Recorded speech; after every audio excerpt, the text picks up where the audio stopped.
Hello, everyone, and welcome to episode 65 of ThROH The Years, the podcast that reviews Ring of Honor show by show from the beginning. My name is Trevor Dame, joined as always by the other half of ThROH The Years, the better half, Matt Feuerstein. Matt, the podcast is now retirement age. We're not going anywhere, but 65. You could listen to one episode every year you're alive and go from birth to retirement. And to anyone that is listening, let us know if you do that at the end of it, and send an email to my grave. In the future, you'll be able to email graves. So you said I was the better half, but I think you meant to say bitter, because I am definitely the bitter half. I have a lot of bitterness, resentment. But yes, you're definitely the grumpier one here, obviously. Well, if you ask people I know in real life, they would say yes. But you're a human ray of sunshine. Come on. You listeners, you deep vein thrombosos, have a lot of reason to be bitter because before we started recording, Trevor and I were rapping about Ring of Honor, about wrestling. We were doing raps, and we decided that we would leave it off air so as not to get canceled. We definitely, I swear to God, we both did raps before the start of the show. Yo baby, yo baby, yo. All right, that's all I'm going to do. That's all that's going to happen. We'll say that for the ThROH The Year uncensored DVD set where we show all the clips that never made the show, but yes. all the Teddy Hart stuff that never made the show. Yeah, the times when I did backflips and threw up right in the middle of reviewing a John Walters match. So now is the time of the show where we usually plug our podcast feeds, which I will do. You should listen to us either on our normal ThROH The Years feed, which is just our show, or on the Great Pro Wrestling Only feed, which is a ton of great podcasts. They're just starting to get into the greatest wrestlers ever 2026 project. So I'm sure over the next few years, you'll be seeing great podcasts related to that. I know when they did it 10 years ago, well, less than 10 years ago, but it'll be in 2016, there was great podcast around it then. They'll be releasing that right around the same time that we get to August 2005 on ThROH The Years. Yes, exactly. The great companion piece will be getting right to the end of the Summer of Punk. But the thing we don't usually mention, I just thought I got a little reminder of it today, is, Matt, months ago you did the hard work of uploading a ton of our old episodes to YouTube, and I see in our podcast email the other day, we got like an automated email from YouTube where almost everyone that listens to the show listens to it through on the podcast feeds, but it was like, here's your activity for the week or something. It was one person had listened to, I think, over 700 minutes of us on YouTube. So to whoever that person is, I mean, I'm glad it's there for you. I'm glad that, I don't know whether to apologize or thank you for listening to over 700 minutes of us in a relatively short span of time. But well, thank you and I'm sorry is the alternate name for this podcast. So either one, both works. Thank you and I'm sorry to whoever did that. And keep enjoying it. Do it up on YouTube because we could use the YouTube minutes. Yeah, and in any way you want to enjoy the show, as long as you enjoy it, that's fine with us. But we actually have a little bit of news that happened in Ring of Honor between the last show and this one. A couple interesting things that I've been looking forward to saying. For not huge things, but I think there'll be a couple good little, I don't know if we'll even get chuckles, but just enjoyable smiles out of these. The first is from the Pro Wrestling Torch. They wrote around this time, Gabe Sapolsky, besides booking and promoting Ring of Honor, also books the Full Impact Pro promotion out of Florida. FIP uses a lot of the same wrestlers, but Sapolsky takes a different approach with the style of booking. He has said that booking FIP, rather than spreading him thinner, actually helps him become a better booker for Ring of Honor. Quote, when I book FIP, I have a different mind frame, so it's kind of like taking a vacation from Ring of Honor, and it refreshes me for the mind frame I have to be in to book Ring of Honor, Sapolsky tells The Torch. I also get to try out some things in FIP, and if they work, I can bring them to Ring of Honor, such as Jimmy Rave and Fast Eddie as a tag team, or Azriel having more singles matches, or Roderick Strong having more high-profile singles matches. I also get to use another creative side of myself when booking FIP that in turn opens up that creative side for Ring of Honor. I also get to see talent in FIP like Vordell Walker that I would probably not have known about. Those are just a few of the advantages. So, Matt, I thought this was funny just because Gabe lists like 4 or 5 examples there of ways booking FIP has benefited Ring of Honor. Almost none of those things last at all. Only one of them actually worked in Ring of Honor. Exactly. Azrael's, push doesn't really go anywhere. Jimmy Rave and Fast Eddie, we've talked about recently, where Jimmy Rave is on record as saying he hated tag teaming with Fast Eddie. Also, they barely ever did it in Ring of Honor. Exactly. I can maybe think of like 1 or 2 matches that they did together as a tag team. I don't even know. Vordell Walker came in with a lot of hype, and it seemed like whatever planned push they had for him was almost immediately abandoned. Yep. So, yeah, other than the Roderick Strong high-profile singles matches, basically everything here doesn't really bear fruit in the long term, or even the medium term. Also, seeing those FIP clips is just so uncannily reminiscent of pandemic-era wrestling. I don't mean that to throw shade. It's just true. Those crowds are extremely small. We're at the point now, in fact, this show ends with an FIP ad where Ring of Honor was starting to plug and mention FIP more on their releases. And, part of me got curious about, that stuff's hard to find, but revisiting some of that FIP stuff, because it is such a different promotion in the sense of where Ring of Honor was, the super indie. FIP was like this weird mix where it was like mostly local or very not yet big name talent, but then there would always be like a handful of the super top tier Ring of Honor workers also sprinkled in on every show. So you'd get like weird things, it would be like Bryan Danielson, Roderick Strong, and Homicide, and then it would be on the undercard like the Heartbreak Express and stuff like that. Sorry. See, I didn't see that many FIP DVDs. I think maybe I got like 1 at the time. And I didn't realize it was like, I knew there were some like, lower name guys, but I still thought it was mostly ROH guys. Am I wrong about that? It's usually just a few. I actually kind of thought that too, but when I went back and looked at the cards after reading that quote, I thought, well, what were the FIP cards like at this time? In fact, maybe I should just go to Cage Match and just take a random card from this time period and just see what kind of cards they were putting out. Because I think that'd be interesting, actually, to see like how's it compared to, obviously we follow Ring of Honor from this period, so we know exactly what kind of roster he had access to. But obviously, as you mentioned, Matt, FIP, for those who have never watched FIP, drew a lot less than Ring of Honor. So, they're obviously probably working on a much smaller scale budget. It's a DVD product. Exactly. Even with the mindset of a DVD product, I mean, okay, so how about if I just pick randomly? I will do FIP Heatstroke Night 1, that's from August. Opening match was the Ring Crew Express defeating Fast Eddie and Jimmy Rave in 10 minutes. Then you had Jarrell Clark beating Azrael, Jay Fury, and Roderick Strong in a 4-way fray match. You had Tony Mamaluke beating James Gibson in an 18-minute match. See, that's the kind of match where it's like, I'd be interested in seeing Tony Mamaluke and James Gibson wrestle for 18 minutes. Sal Rinauro beat Adam Pearce. Samoa Joe beat Spanky. Antonio Banks and Rayman beat the Heartbreak Express. CM Punk beat Ace Steel. And the main event was Homicide defending the FIP World title against Steve Madison. So it's mostly ROH guys.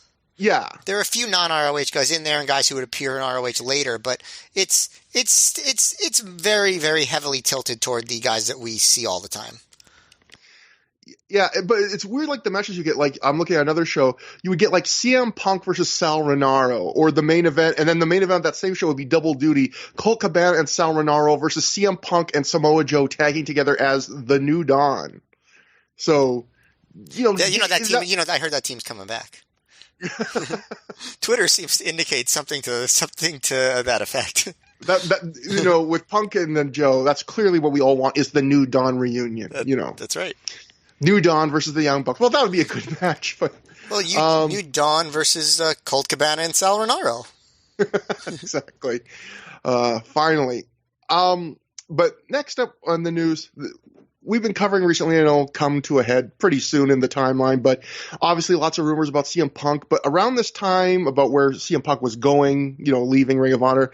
But there was also a lot of rumors about some other wrestlers, which I kind of forgot about, which we'll get to. But first, Matt, this is a quote I've been sitting on for a while, and I think it's an amazing kind of little story here, because I've never quite seen a quote from an anonymous source where they are like lightning perceptive in something that I wouldn't have predicted myself, and then the next second they say something that is completely like the most wrong it could be. So let's see if you can pick it out. It's pretty obvious. This is also in the Pro Wrestling Torch. WWE management is high on CM Punk, and key figures in pro wrestling predict he'll end up being a WWE main eventer within a few years. Punk has been working WWE dark matches and heat matches recently. One friend predicts he'll end up tight with Triple H because, quote, the two are so similar in their passion for pro wrestling, unquote, and similar as people overall. Punk is considered a fervent student of the game, and since he's in his mid-20s, he can be a protege rather than a threat to Triple H, who is more than 10 years his senior. Punk also is smooth at presenting himself professionally behind the scenes. Punk wrote last week in reference to the frustration of his friends Samoa Joe and Bryan Danielson, quote, lots of burnout going around these days. I'd be lying if I didn't feel so beat down for the last 4 months. We want it all, don't we, Joe? We want what's ours, don't we, Dragon? We need to remember we're still young. This belongs to us. Nobody can take it away. I'm tired, I'm sore, I'm heartbroken, yet I'm still fixing to take over the world, because it's mine, goddammit. Remember, kids, what doesn't kill you makes you stronger. I'm the strongest motherfucker on the planet. Keep marching. The question now is whether Punk will accept a WWE developmental contract or try to hold out for a regular contract, considering his resume of strong performances in TNA, ROH, and the indie scene in recent years. In Ring of Honor, he was part of several Match of the Year candidates last year, exhibited highly praised mic work in his feuds with Ricky Steamboat and Samoa Joe, and showed a quick and sometimes biting sense of humor while doing color commentary on Ring of Honor video releases. So first, Matt, I think that's amazing where I've said this before. I was a big fan of CM Punk at this time, and I didn't think that CM Punk would ever make it in WWE. Like, if he got signed, I was open to the idea he'd get signed, but I thought the politics, his look, his sometimes his, he'll speak his mind sometimes. I thought he would just never make it. So, on one hand, when I first read that first quote from whoever that source was, I was like, credit to that guy. He was 100% right. Punk did become a major star with WWE. But then the next line is like, oh, I think he'll be good friends with Triple H. It's like you went from incredibly perceptive to you missed the entire dartboard.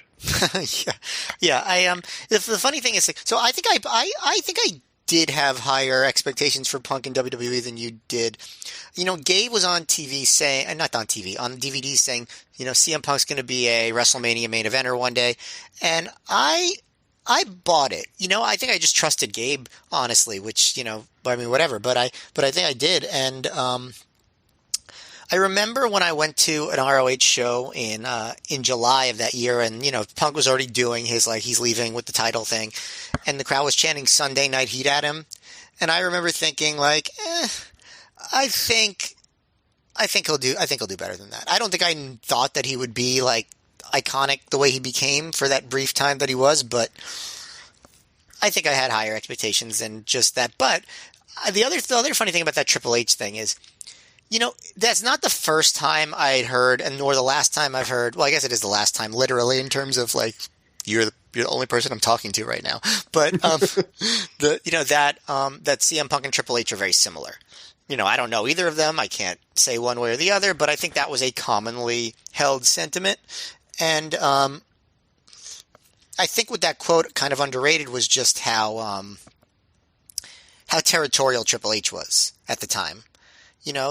Yes, Punk was probably similar in some ways to him, but Triple H in the 2000s was very, very unwilling to give certain guys a spot and was very, very judgmental of people that came from a certain place, which is funny because, he's, I guess, in some ways become the champion of the indie guys, or at least that's his public-facing persona over the past, 7 or 8 years. But yeah, no, that's obviously extremely funny to hear it put that way.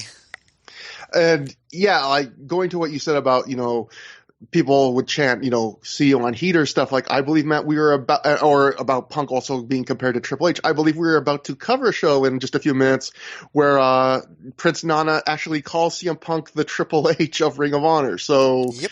I mean, that was something that they even kind of played with, it was enough of a perception among certain people that they would actually, there were people would bring signs to the shows that said CM Punk is Booker's pet, stuff like that. Punk even referenced it himself on the Stewart interview with Samoa Joe.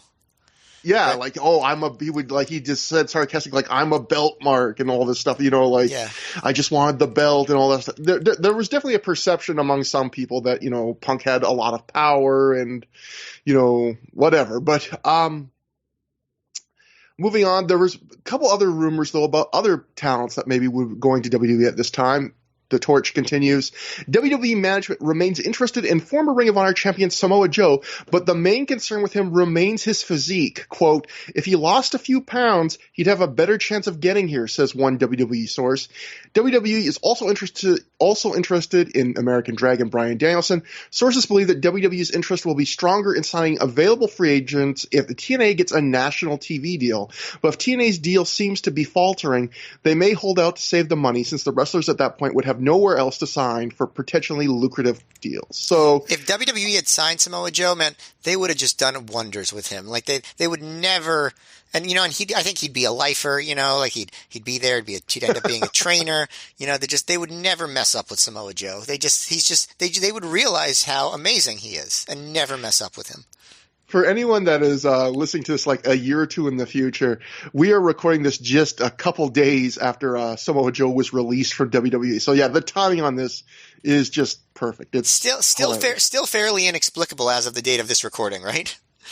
Yeah, I mean, could you imagine? Like, also, this is going to come up in a future episode, but you know, about, you know, even TNA at this point was thinking about trying to make a last ditch play to get CM Punk back. But could you imagine if WWE had hired Danielson, Punk, and Joel all at once at this moment, or if TNA had hired, you know, even just Punk and Joe at the same time and brought them in together? Like, I mean, obviously Ring of Honor, like, they would survive without CM Punk because he's going to be gone in a few months. And Samoa Joe, while he'd be a major fixture in the company and have one huge match later in the year, he would never quite be the man in Ring of Honor ever again, but I think that would hurt. And Danielson obviously still has a major run to have. So, like, I don't know if Ring of Honor would die if a company just sucked all three guys up at the same time, but I definitely think it would have forced Gabe to probably make a drastically different product in some ways. I wonder who would have, like, does Nigel McGuinness get pushed to the top quicker? I wonder how Homicide, I think, probably would get more of a main event run.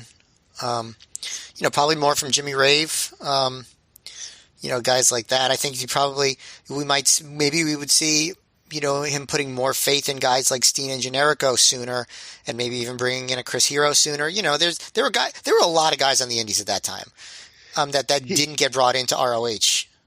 Yeah, he would have basically be in like a 2004 TNA Pulls, AJ Styles, Christopher Daniels situation all over again, where there's a ton of great talent available, but kind of he would have to really shoot some guys up probably quicker than he normally would to replace that kind of gap with the top names. But he had shown he could do it. Yeah, exactly. He just did that the year before. But and you know, he learned from Paul Heyman, and we were just talking, you know, privately recently about how Paul Heyman just was amazing at that, of just taking a talent and making them a star, at least in that world. And, you know, he did it a few times after like raids or whatever from the big two. And, you know, suddenly ECW was reborn with a whole bunch of new, you know, major stars. And I think Gabe did show an ability to do that, at least to some extent, during this era. Absolutely. And one last little note before we get to the show. This is just from the Wrestling Observer recap of the May 10th SmackDown. Jimmy Jacobs debuted as the latest Ring of Honor champ to get squashed. He got no offense in against Eddie Guerrero in a match. Eddie Guerrero put a Mysterio mask on him and beat him down, including a brainbuster on a chair, which got Guerrero DQ'd.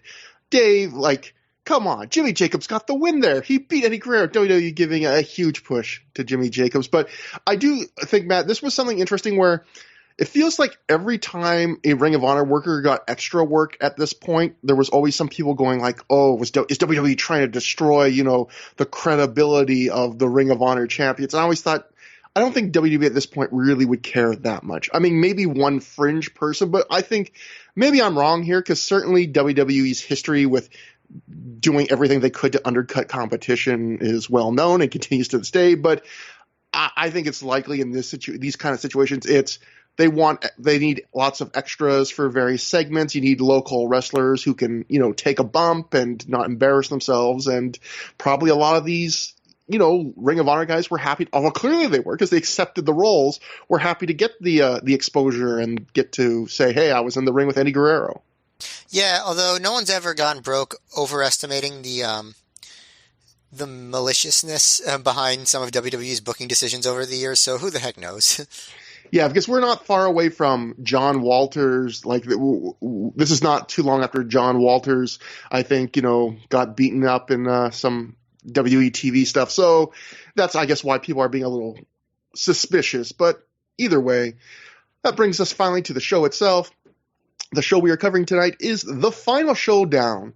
It took place May 13th, 2005 at the Montgomery County Fairgrounds in Dayton, Ohio, in front of a reported crowd of 600 fans.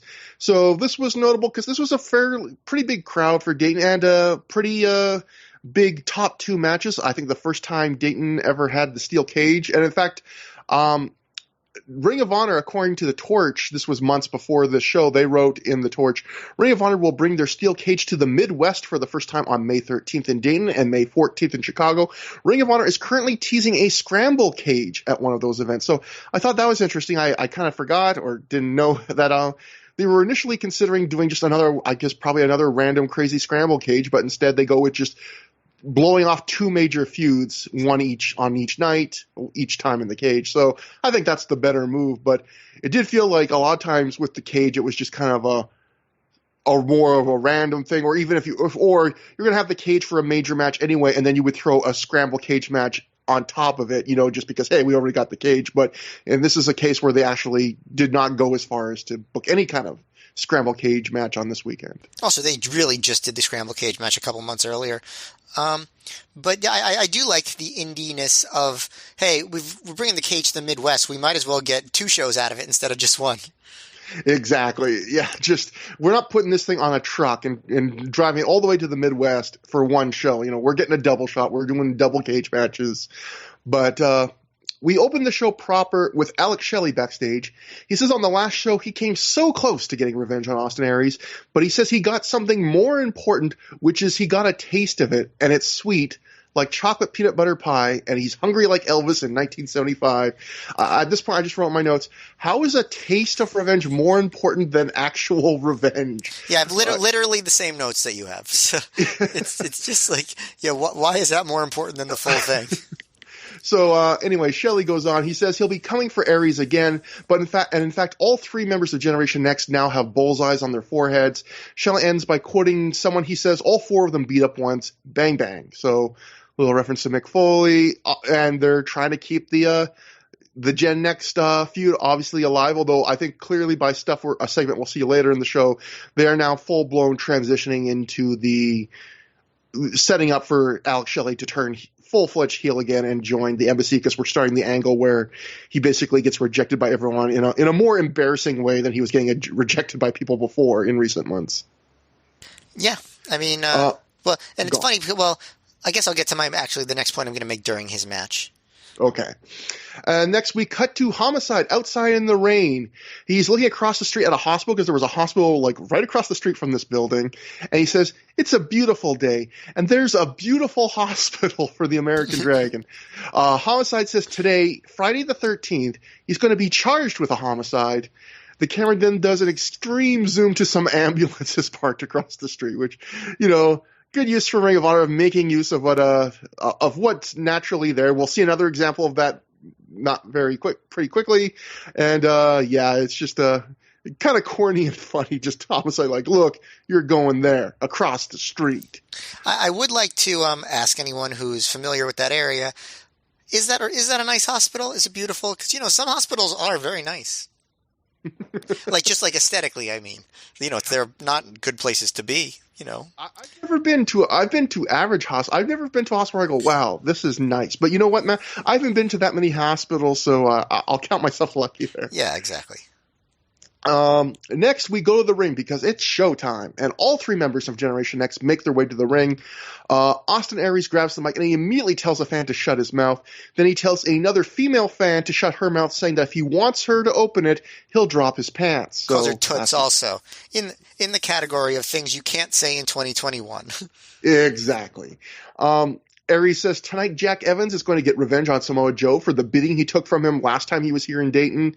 He says once Jack beats Joe, he'll prove how meaningless the pure title is. Aries then says Roderick Strong is going to finish what he started and take out Alex Shelley once and for all. And then Aries then says he's going to beat down James Gibson tonight. Aries goes on about how he's the most dominant Ring of Honor champion of all time and how he defends it all over the world when Alex Shelley then attacks him from behind. He takes out all three members of Generation X, with Evans in particular taking a big back body drop to the floor. Shelley then puts on Aries' sunglasses. He gets on the mic and he says, Roderick Strong's fingers and Jack Evans' mouth smell like Austin Aries' ass. Shelley tells Strong to send Aries and Jack to the back. Evans is complaining that Shelley broke his chain that's around his neck.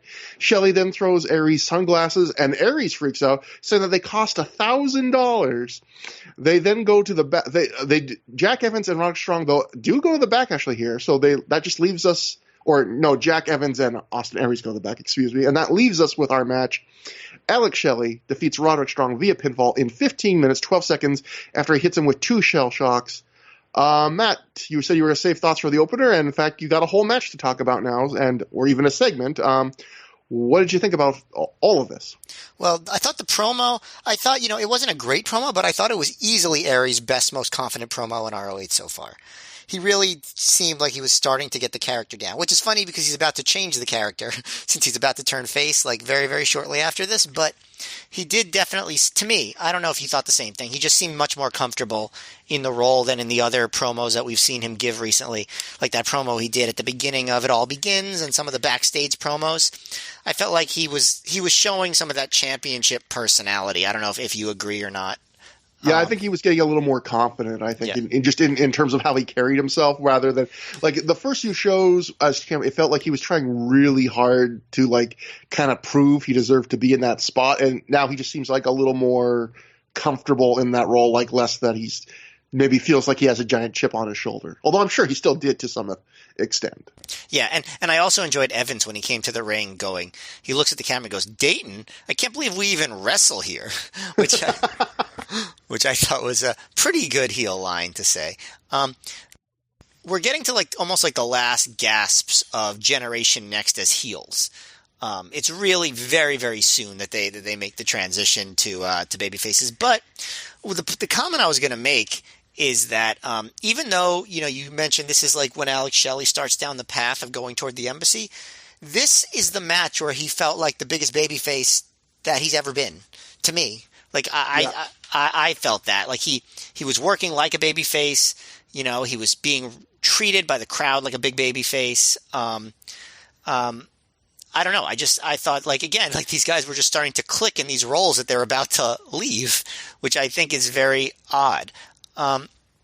This match, I liked it a lot, actually. I don't think it was better than the Aries match, the Aries and Shelley's match at Manhattan Mayhem, but I thought it had some elements to it that I wish that match had. Like, Shelley seemed pissed, and he seemed like he was really, these two guys seemed like they really hated each other, and they were spitting on each other, snot blowing on each other, stiff kicks and strikes, and all these things, and just a real sense of urgency. And I remember I mentioned when we reviewed Manhattan Mayhem that I thought that match between Aries and Shelley was kind of missing some of that. It didn't feel as personal as you would think. And this one did, to me. I don't know if you saw the same thing, but I really felt that here. And that elevated the match a lot to me. It didn't get super dramatic down the stretch or anything, but the work, had a sense of urgency. It had stiffness, mixing in a bit of that, Alex Shelley finesse, which I think is good. But it was also very good for Strong because he's a big striker and he got to do a lot of that stuff. They had some back work. Shelley was working on Strong's back actually, which was kind of a turnabout. And then Strong kind of went after Shelley's neck a little bit. And when Strong was on offense, he did some cool spots and he some power stuff, some neck targeting. He did the full Nelson with his legs, turned into a pin, which I always thought was cool. A lot of a lot of slaps back and forth, even like when the guys are in holds. At one point, Strong goes for a sunset flip, but Shelley rolls through, hits a basement dropkick on Strong, and then yells at Strong that he's a piece of shit. And even Punk on commentary was like, whoa! Like Punk is like, hey, language there, mister, which I found very amusing. The ending sequence was Strong putting Shelley over the middle rope in the corner, doing a double stomp to the back off the middle rope and then a backbreaker for 2. Then he hits the double knees and goes for the running kick, but Shelley gets a super kick. And then Strong hits a running kick that's not quite the sick kick, more just like a drop kick with his back facing the mat for 2. But then Shelley pops up, gets another super kick and a shell shock for 2. And then hits a second shell shock for the win. So the finish was okay. It was okay. But I think the match itself, it just had a good vibe to me. As I mentioned, Punk was on commentary with Prazak. And early on, Punk called Roderick Strong the policeman of Generation Next. And I was like, all right, Nolte, you win. You win this round. He gets it. I gotta say that's a victory for Nolte. They also make mention of like they had a couple of refs on this show that are not typical ROH refs, and this one they mentioned that he's colorblind. And Punk goes, does ROH get tax breaks by employing all these blind people? In a reference to Fast Eddie. And there are also these 2 people in the front row that I've seen them at a lot of shows. I think they're relatively famous. These fans that wear these neon jumpsuits. I've seen them over the years at WWE shows, ROH shows. I guess they're probably Ohio based. And Prazak makes a joke about how that colorblind ref will probably get most of the matches, just so he's not, because he's going to be the least distracted by the people wearing the jumpsuits. Again, I don't know if these are insensitive jokes or just funny jokes. I don't know if these would be like cancelable jokes in 2021, but I don't know. Seem not so bad to me. But guess you get a colorblind person. I don't know. Those fans were amazing too, because they're older fans than you would think, and they got front row tickets to a Ring of Honor show. And although I guess older people can be, in fact, it's more likely nowadays that older people are wrestling fans than younger people. But guess what we are, Trevor? I'm not that old, man. I'm in my 30s for a few more years. You can't don't bring me down. I'm only a year older than you. You're ancient. Oh, I can hear the brittleness of your bones. They rattle as you talk. Anyway, that's what everyone says. I'm so sick of hearing that. No, just kidding. Before I talk about the match, I guess I want to bring up a couple of things you kind of mentioned, which was Prazak. This is another show where Prazak and Punk do a lot of the commentary, and then Gabe will take Punk's spot for a couple of matches. I noticed something really interesting on this show. This was a show where I really noticed when Punk and Prazak were together, Prazak's commentary was significantly different, where he was a lot more relaxed, they're a little more laid back, more jokey and laughs. And then whenever Gabe is on with him, Prazak is much more stiff, trying to sell everything super hard. And it kind of made me realize, like, and we're all on the record on this show that we do not hate Gabe's commentary the way a lot of people do, while also not thinking it's by any means great. But I think what this show and maybe another show recently kind of really put a point on to me is, like, I think one of Gabe's flaws is he's never relaxed. He's never really enjoying things. Like, everything feels like he's trying to sell something to you in every moment. And obviously that is a commentator's main role. But I also think you also have to try and express that you're having a good time too, and you're kind of like a friend watching the shows, at least a bit. And like, even when Gabe is putting over how great a match is, it's always, Gabe is, doing commentary like the booker of a promotion does commentary. He is trying to sell every moment, explain every story point, which again can be good, but and you notice when Prazak's on, he follows his lead, but when he's on with Punk, it's not quite IWA Mid-South commentary, but it is more, there's room to just go off on tangents occasionally and joke and just enjoy things and just go, wow, look at that. And like, did you notice that, Matt, or am I reading too much into things? I noticed it, but I didn't notice it specifically like here for the first time. Like, that's just something I've always kind of realized about, those two, like Punk and Prazak, just have a certain type of chemistry. They've done it for so long. They're such good friends, or at least, work friends. I don't know what their personal friendship is or was, but that it felt like they just had a vibe. I will say this about Gabe. There were moments when he was commentating with Doug Gentry that he was a little bit looser. I could think of a couple of examples, but you're right for the most part that he's definitely the hard sell type of guy and not much for the chilling out and going on tangents type. That's a great point. I was going to bring up and I forgot. I will say that like Gabe is exactly like you said. If you go back and listen, I forget what the shows were, but the first few shows Gabe announced with Doug, his voice is different, and it does have more of that feeling of two friends enjoying shows. And I imagine some people didn't like that because clearly Gabe changed in response to something because he became more kind of forced high energy, more even changed his name at one point. But like, I think there's some good elements of that early Gabe because there are some moments where, in some ways it's a little less professional, but it's also, in some ways, it does have more of that fun kind of two friends watching a show vibe. And he definitely, he loses that fairly quickly. I think he kind of discards that for whatever reason. And, but yeah, the other thing I was going to mention about commentary is, speaking of things you were saying, I don't know about like blind, the blind stuff, like would that be offensive to people today or not? This would probably be very offensive. This is maybe the first instance or one of the first instances on commentary. CM Punk says that Roderick Strong has freaky retard strength, which this would become a phrase that announcers would say about Roderick Strong for quite a while, and eventually Excalibur and PWG would find a good way to kind of make it a more PC version where he would, instead of calling it freaky retard strength, he would start calling it freaky Roderick strength. But that's another thing you probably could not get away with today, but it was, even at this early stage of his career, Roderick Strong already had like this reputation for being like really strong, kind of a cardio beast, just like a specimen more than you might think from just looking at him. And strong is literally his last name. Exactly. I mean, it's funny though, because when I would first see Roderick Strong, and I would go, with a name like Strong, you're expecting like a 300-pound guy with muscles on muscles, and especially this era Roderick Strong, he had like a bit of baby fat on him. So it was interesting, but then you'd watch him work, and he would do like, the big lift the guy up into the half Nelson backbreaker or that kind of stuff and hit hard with the chops. But so for this match, after all the tangents, I like this match a little less than you, but I thought it was a good opener. I enjoyed it. I agree that it did have more of what we both felt like Aries and Shelley was missing, which is kind of that hatred. Although, quite frankly, even with this match, I could have used more of it. We got some more, but I felt like I could have used a lot more.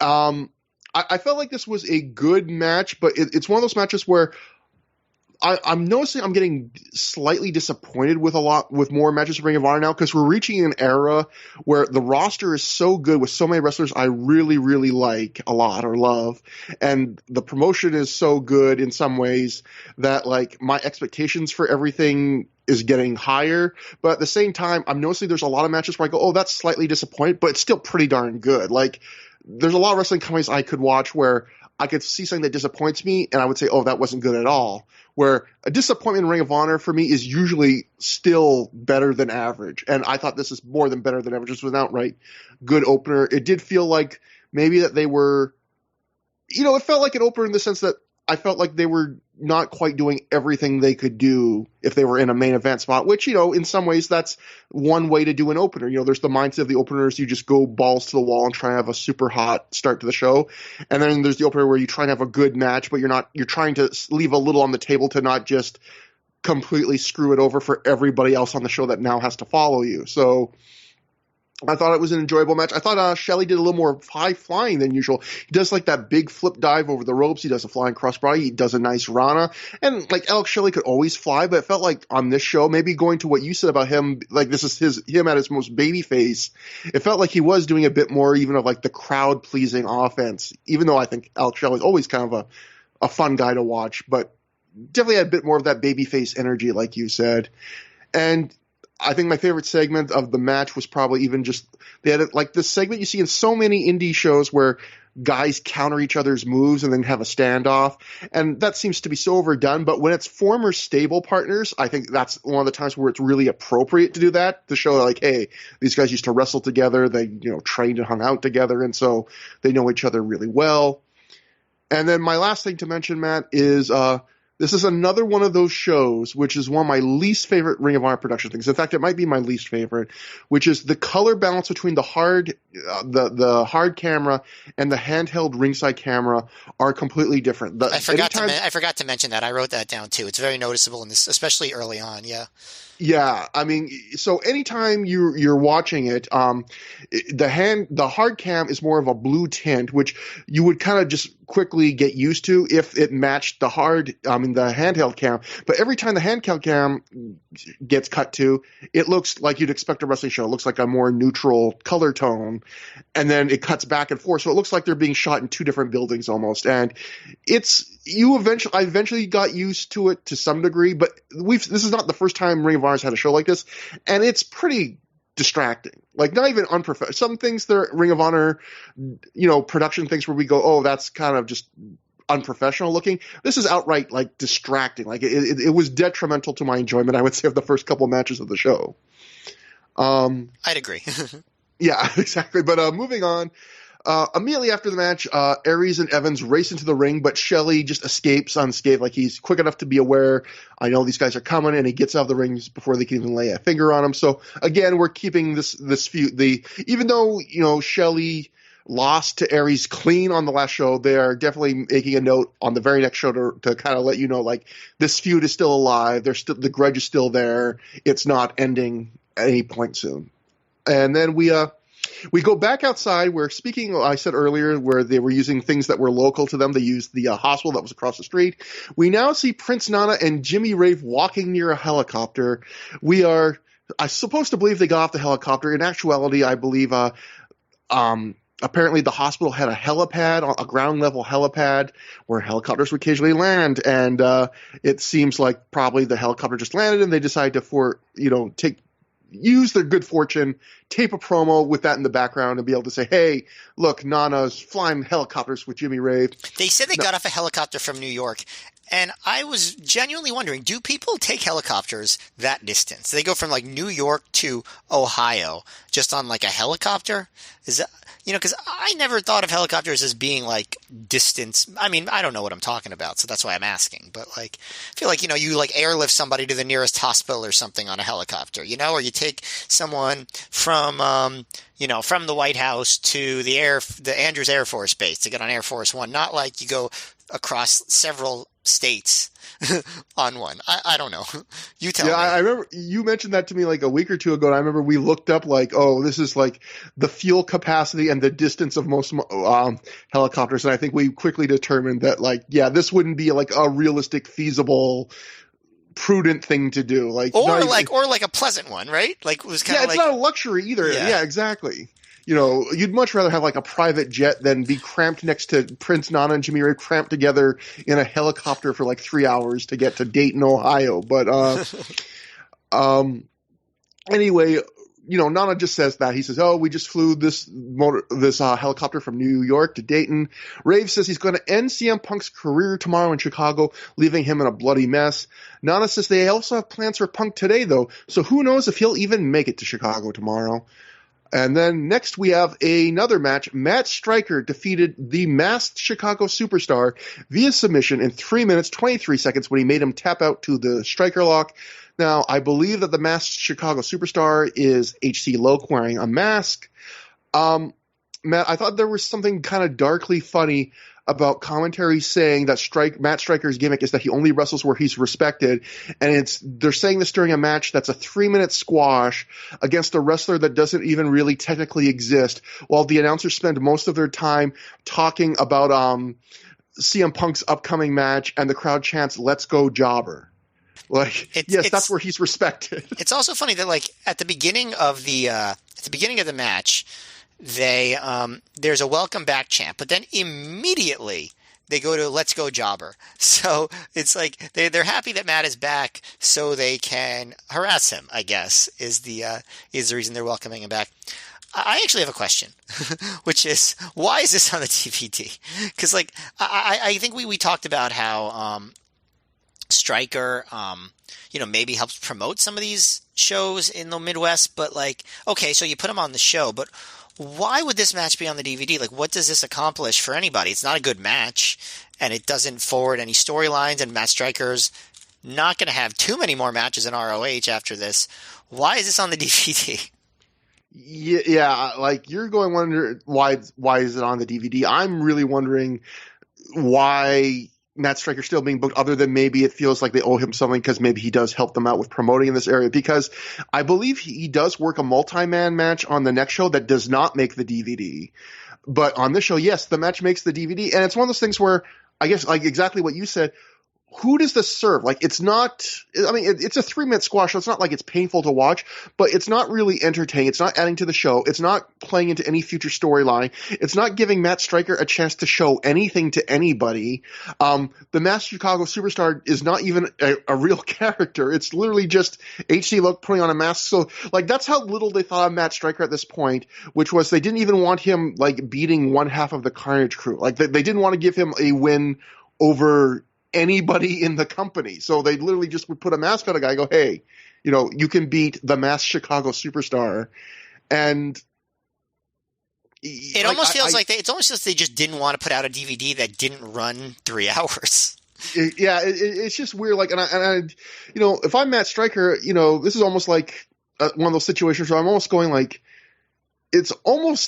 I almost don't know if I would want this. Like, it's almost like those Rock and Rebel matches where, because he had the Philly promoter's license, he'd get to wrestle like 3 to 5 minute matches that wouldn't make the DVD, that the crowd wouldn't enjoy. I almost think, like, at some point, I think we mentioned once before, like, we were trying to think, if we were in his shoes, like, would you really want that kind of pity? Well, I guess he was probably asking for it, but, like, I wouldn't want that. I would feel kind of embarrassed. And I would feel like if I'm Matt Striker, like, yes, I'm technically getting another Ring of Honor booking, yes, I'm getting a quote-unquote win. But yeah, even just hearing the crowd chant, "Let's go jobber" in your hometown, I don't know if I would want that on a DVD. I don't know. Yeah, I don't know either. But it was on there and it was nothing. Like, it's just the most notable thing was "Let's go jobber."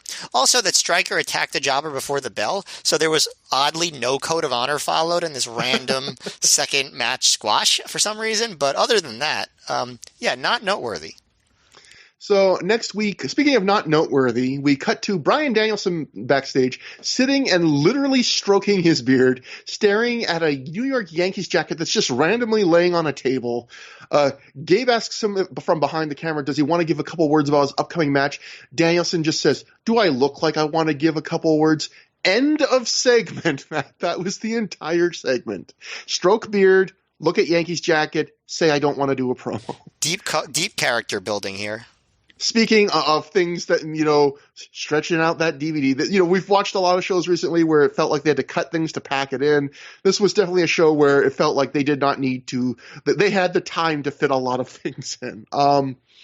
Next, we get a clip of Jay Lethal from the Trios tournament with voiceover from, and you pointed this out, you were so excited, and I am excited about it too. This is technically, for you fans who want like your little Trivial Pursuit, little weird factoids of Ring of Honor trivia, this is the first appearance of Lenny Leonard ever in Ring of Honor. This is Lenny Leonard doing the voiceover just on the show for this one segment, because as we see clips of Jay Lethal from prior matches, Lenny Leonard tells us that Jay's neck is injured as a result of the Rottweiler's attack from the last show, and he's expected to miss significant time as a result. I don't know why Lenny literally did the voiceover for this one little thing here. I assume he was probably doing FIP commentary by this point and was just in the studio, so they had him do it. But yeah, this is the first time Lenny Leonard ever did something on a Ring of Honor release. Yeah, it's a big moment for all of us Ring of Honor fans. No, seriously though, like, we like Lenny Leonard a lot, and it's nice to know that his era is beginning. The funny thing is, okay, so they just this segment they use it to talk about Jay Lethal's injury from the Cop Killer double stomp. Although I think it's very funny that instead of showing a clip from that, they show a clip from the Trios tournament. There's a lot of weird stuff like that. But also, it's a good time to note that on this show, one thing they've started to do a lot is during entrances, they'll show clips of past shows to, I guess, sort of explain why matches are happening. But some of the clips are oddly chosen, and none of them are spoken about by the commentators. So some of the clips just really hang out there like, what is this? And I mean, we watch every show, so it's not like that for us. But if you're just like watching this for the first time and they just show a clip, it's kind of weird. I don't know if you noticed that. I did, and also just in general, there was a lot more production on the show, and I think on recent, maybe I don't know if it started on the show or maybe started a show or two ago, but like, and maybe it's because they had more time to stretch. But not only did they show just clips of prior matches with zero context during entrances that relate to what the match that's going to happen, but there was also we'll get to it later. There's like a full-fledged like pay-per-view style like music video hype video for the main event. There's the FIP stuff. And there's even a couple, and Ring of Honor's done this before, but I think there's at least a couple on the show, like instant replays of big spots, like during the main event and maybe one other match or something. So like definitely more video production on the show than you're used to in Ring of Honor, even if it's like you said, they're not always taking full advantage of it, of actually like referencing, oh, this is what you just saw. But definitely, I think more than we've ever seen before, I would say, on this show in terms of just the sheer amount of like stuff like that. Yeah, they're doing a lot of it, but they're doing it in like a weird way that doesn't like maximize effectiveness. For some reason, they have this very strong inclination during this era of not having the announcers talk during anything except for an actual bell-to-bell match. Like they did, that's kind of like their MO for years at this point. But I feel like they hold to it a little bit too hard. Like, if they're going to show a past clip, why not just have the announcers explain what we're seeing? Like, I don't understand why they have this rule about that, about the announcers only talk during matches and that's it. I don't get it. But yeah, I mean, it's not that big of a deal, but it's just a weird thing.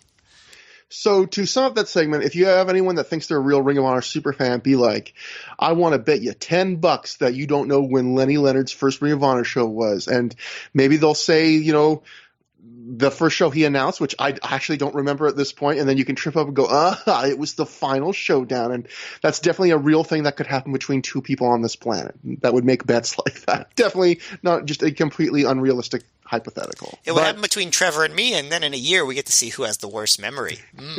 It will definitely be me that has the worst memory. I don't know. Sheer terror at the things I forget. But next up, we got a 4-corner survival match. Jack Evans defeated Delirious Ebitaro and Samoa Joe in 13 minutes, 20 seconds when he pins Delirious after he hits the 630 splash.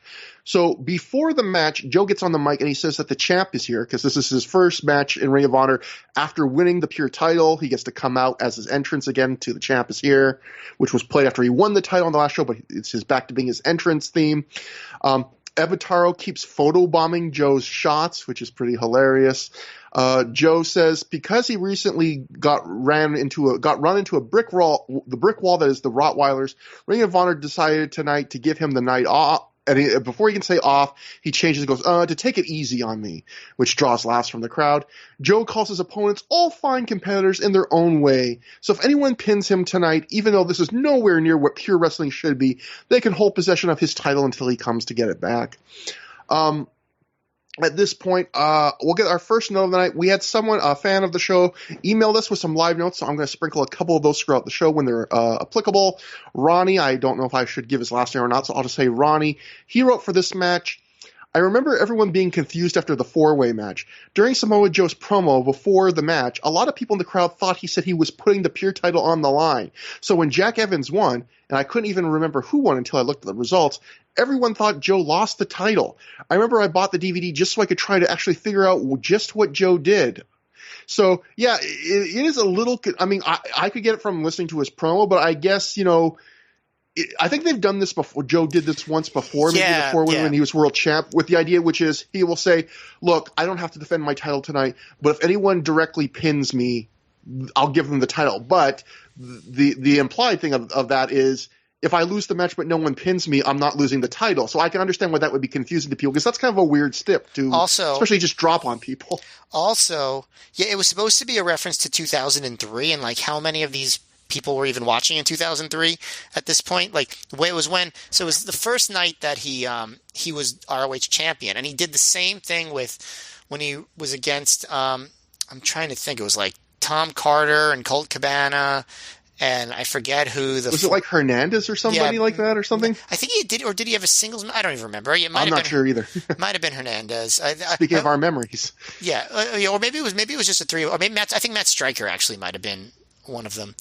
And what was I going to say? Oh yeah, so yeah, the idea was that he was not even that he was putting the belt on the line. It was that if somebody pins me, they get to take possession of the title. Like they were very vague about it. Like they just get to hold the belt, which is like, okay, great. Like I mean, does that mean anything? I don't know. But this was supposed to be a callback to that. And yeah, if you were there live, with their sound quality, I'm sure that was not very clear. And here's how deep a cut it was. Until you mentioned it, Matt, I didn't even remember that was a callback to that. But now that you think of it, yeah, because Joe's in the exact same position. He's the newly won champion. And although I think the conceit of that one where he was the world champion, that four-way, I think it was a four-way, was the idea that he was booked for this match before he became champion. So he didn't technically have to defend the title, but he was like saying, I'm going to be a fighting champion, unlike Xavier. So, hey, if someone beats me tonight, directly pins me, I'll give them the title. But I think that in that match, it was a moot point, I think, because I think Joe takes the fall and that he wins that match. So it doesn't matter. No one gets confused. He just wins, I think. So anyway, for this match itself, one thing before I talk about the match. So it's kind of funny. Jay Lethal, they were doing a storyline injury from the Rottweilers attack at the end of the last show, Manhattan Mayhem.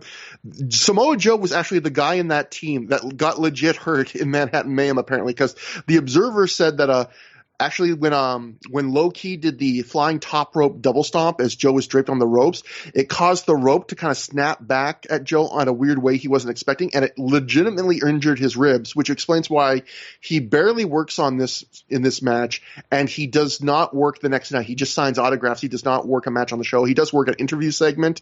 So kind of funny. Jay Lethal's the guy that's being written out for a little while, given a little break, and Joe is actually the guy who got hurt from that segment. But so the story of this match is this is easily the most silly, goofy, over-the-top comedy match Ring of Honor had ever done up to this point.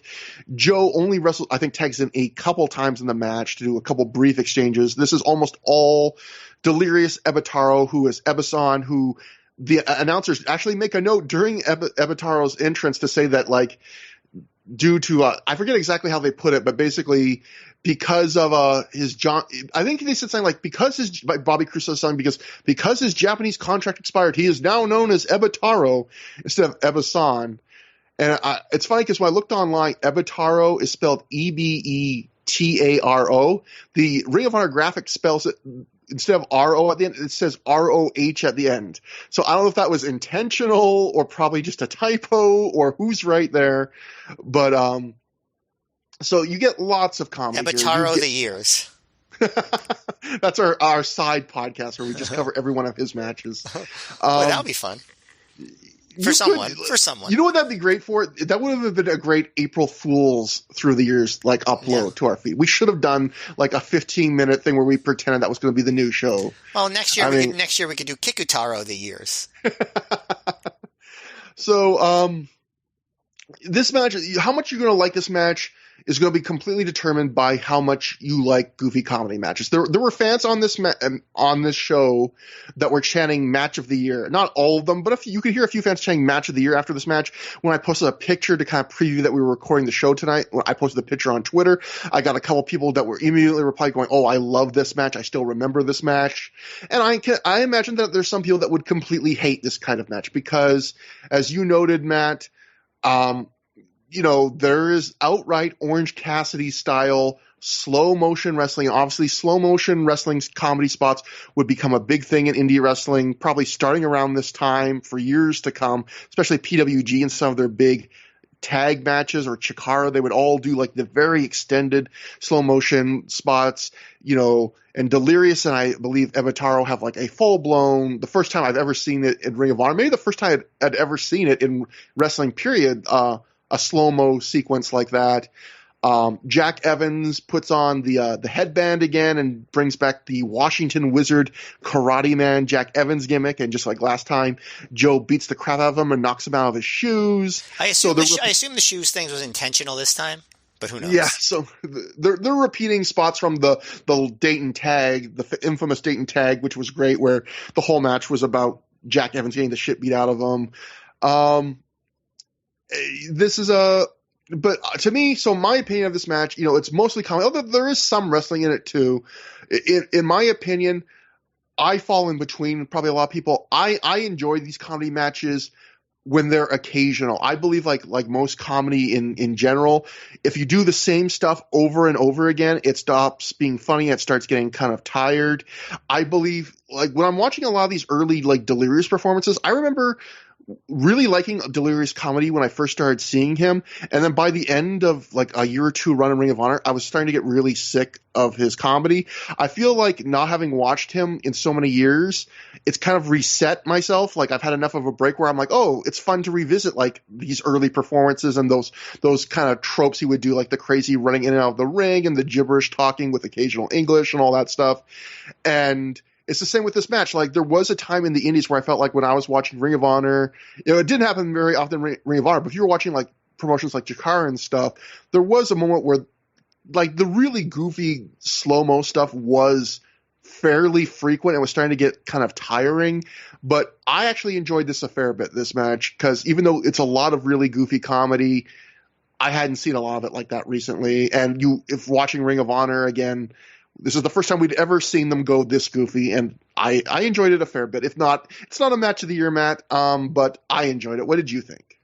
Yeah, I mean, when I look back at the way people wrote about this match and like hear the reactions people have, like just based on like their memories, people really love this match. Like it's like it was considered like the funniest thing ever at the time and just so amazing. And I definitely don't have that response to it. Like, but I enjoyed it. I have no problem with it, like at all. I enjoyed it at the time too, and it's a fun little different thing. But that's pretty much the extent of it to me. Like, it's a fun little thing. I'm not like, wow, they just changed the game right here. It's not nothing like that. But it was fun. It was entertaining. It was different. And that's good enough for me on a when we watch a lot of these DVDs, so something different. That's always nice, and they do a good job. They seem to be enjoying themselves with it. I definitely liked, Kit Kutaro and Delirious doing the slow motion stuff, but it really is funny, knowing how much Orange Cat, because it's not just that they were fighting in slow motion, right? It's that they were like doing soft punches and strikes and selling them really hard, and that really reminds me of, really reminded me of Orange Cassidy. Like, clearly this sort of stuff had a big influence on his shtick that he would develop. Was he already wrestling at this point? Or in 2005, had he started yet? Here's the problem: is a lot of I know Orange Cassidy was some of the masked Chikara guys, or at least one of them. I think he was like Fire Ant or somebody. So like, for all I know, like I'm not deep into the Chikara lore, even though I watched some of that stuff. So for all I know, he could have been 18 masked wrestlers at this point, and I wouldn't know. That's a bit of a problem for me. Yeah, that's true. Same here. But like they did some fun stuff. I also. Like there was some other fun stuff too. Like at the beginning of the match, Delirious did his thing where he reacted to the bell by this. He didn't run all the way around. He just hid under the ring. And Dave Prazak did a strong bad reference. He goes, Delirious was weirded out. And I was like, oh, nice, strong bad. That was the mid 2000s. And I also liked that, Jack Evans, he would do a bunch of break dances and stuff. And Ebutaro would just stomp on his head and yell, "What are you doing, man?" And then Evans would return the favor and yell, "Konnichiwa, bitch!" And then Evans also was saying "boom" a lot. I don't know if you noticed that. He would just be like "boom," like whenever he would do like anything early on, like a break dance or a kick or a move, he'd just look at somebody and go "boom." And he should do that more. I feel like he should be Jack Boom Evans. That should be his nickname. But the stuff with Joe and Evans, people, and all like the paintbrushing with the shoes and all that stuff. People enjoyed that. There was also a segment where Ebutaro did a bunch of Ric Flair stuff, right? Where he would like do the Flair, do the Flair flip over the ropes and do some chops and strut and do the Flair flop. And he got press slammed off the top rope and did the begged off and poked him in the eye, and that was fun. But and they did this kind of surprise ending, right? Because they sort of treated Evans here like he was kind of a goof like Ebitaro and Delirious, instead of being a guy who almost won the tag team titles the week before and was a major part of a major. You know what I mean? Like Evans, and he sold for everyone in this match too. Like he took offense from everybody in this match, even in a match that was a lot of comedy. Right. This was almost like Evans is played almost like a different role here than he normally does, because he's definitely supposed to be a lot more of a goof. But then they sort of turn it on its head because he wins the match, right? Like Joe is, Joe has the choke on, and Evans hits the 630 on Delirious and sort of quote steals the pin. So they are making sure that they are protecting Evans to some degree, even while allowing him to be a comedy figure in the match. But yeah, I didn't think this was like, wow, oh my God, so great and brilliant. Just, it was fun. It was different. And the end was a little weird too, because the end, yeah, like you said, it's Joe gets Ebitaro in the choke, but Jack Evans had already blind tagged himself in, so Joe's not the legal man, and then Joe hits the 630 on Delirious. But it's like, why the ref was reacting to Joe's choke as if it was like a serious predicament. He wasn't telling Joe that he wasn't the legal man. And then I don't know if Delirious was the legal man. There's some weirdness with the legal man that'll be coming in another match later. We're back to that Ring of Honor thing again, where they are very inconsistent about when they choose to pay attention to when the legal man matters or not, and how they react to that. But it almost feels like I'm just wasting my time criticizing like a rules thing in a match that's meant to be this goofy. I wasn't going to say it. But, what's the point of this show if not to be super nitpicky, right? Exactly. Matt, your memory is better than mine. Does anything come of Jack Evans getting the win here? Because I think even the Observer, I think Dave wrote, like, presumably to set up a Jack Evans match against Joe for the pure title. Like, I don't think that ever happens. Absolutely not. Nope. Yeah, so this is another thing where technically Jack Evans beats Joe in a match, not directly, but I don't believe there's any follow-up to this. Well, after June, again, Evans is gone from ROH for a few months, so maybe they would have had a match, and Evans maybe. Just left, it doesn't, it's hard to say. That would have been interesting to see, honestly, a Jack Evans Samoa Joe pure title match. I definitely would have been curious to see that, but same. So one other thing I want to mention for that match too is, there's at one point where Delirious hits 1,000,000 clotheslines in a row to, I believe, Jack Evans. Just will not stop. Crazy. Crowd loves it. And online reviewer Dark Pegasus, he reviewed all the early Ring of Honor shows, I believe, for 411 Mania. So if you want to, always a good resource to look that stuff. He counted them. He claims it was 37 in a row. So props to him for counting. Only Dave Meltzer and a few others are willing to count things like that, like rotation. Like Dave Meltzer recently, I believe, like counted the rotations of a Cesaro spin, and had some great exchange with Brian Alvarez on like an Observer Radio where it's like, you really counted or something like this. Like, yeah, I counted. Like, there are certain people that have to know. They just have to know. And I'm not one of those people, but I'm glad those people exist. So, after the match, a pissed off Joe throws a Jack Evans shoe at the ref, and Ebitaro and Delirious hug each other to cheers, and a few people chanting match of the year. We go backstage to James Gibson, who says he can't think of a better place to realize his dream of becoming Ring of Honor champion than in Dayton, which is, I don't know if he knew that he would end up becoming the champ in Dayton, but they turn out to be very prophetic words. He reminds us that the last time he was here, he wrestled Spanky, and the crowd gave him an ovation that was one of the highlights of his career.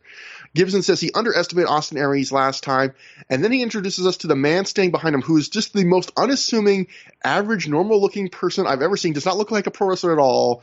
A guy, he says, is his old trainer named Danny Ray Nielsen.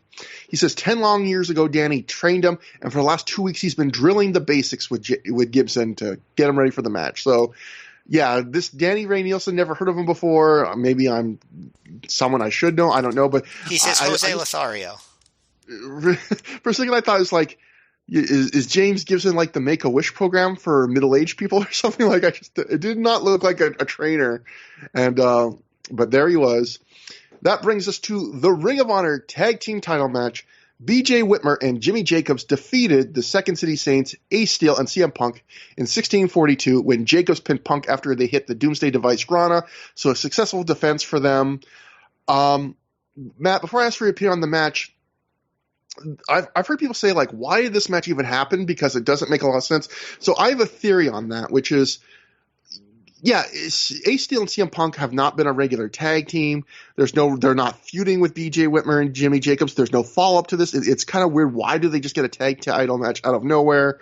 And I think the storyline reason, in a weird way, is I have to wonder. I would love, and Gabe has said that his memory on like old stuff he's booked from years ago was really bad, but he probably wouldn't have an answer. But I would love to know if he actually had originally booked this match when BJ and Danny Moff won the tag titles, and he thought we'd get to this. Because the only way this match makes sense to me is if the idea that, hey, BJ Whitmer and Dan Moff had that great hardcore match that ended the Prophecy and Second City Saints feud. They had that against Ace Steel and CM Punk, and Ace Steel and CM Punk beat them there. So it makes sense that when BJ and Moff win the tag titles, that you would give Ace and Punk a tag title match, even though basically Ace and Punk have not really teamed together since then as a tag team and don't really deserve a tag title shot. You can at least say, hey, they beat the champs. They have a win over them. They deserve a shot.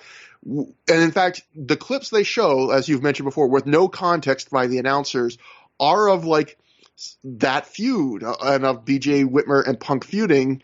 And it makes perfect sense if it was BJ Whitmer and Dan Moff, but it's BJ Whitmer and Jimmy Jacobs, which makes it, I can understand why people would go on the face, why is this match happening? But did you notice what the clip was that they showed of Punk and Whitmer at the Chicago street fight?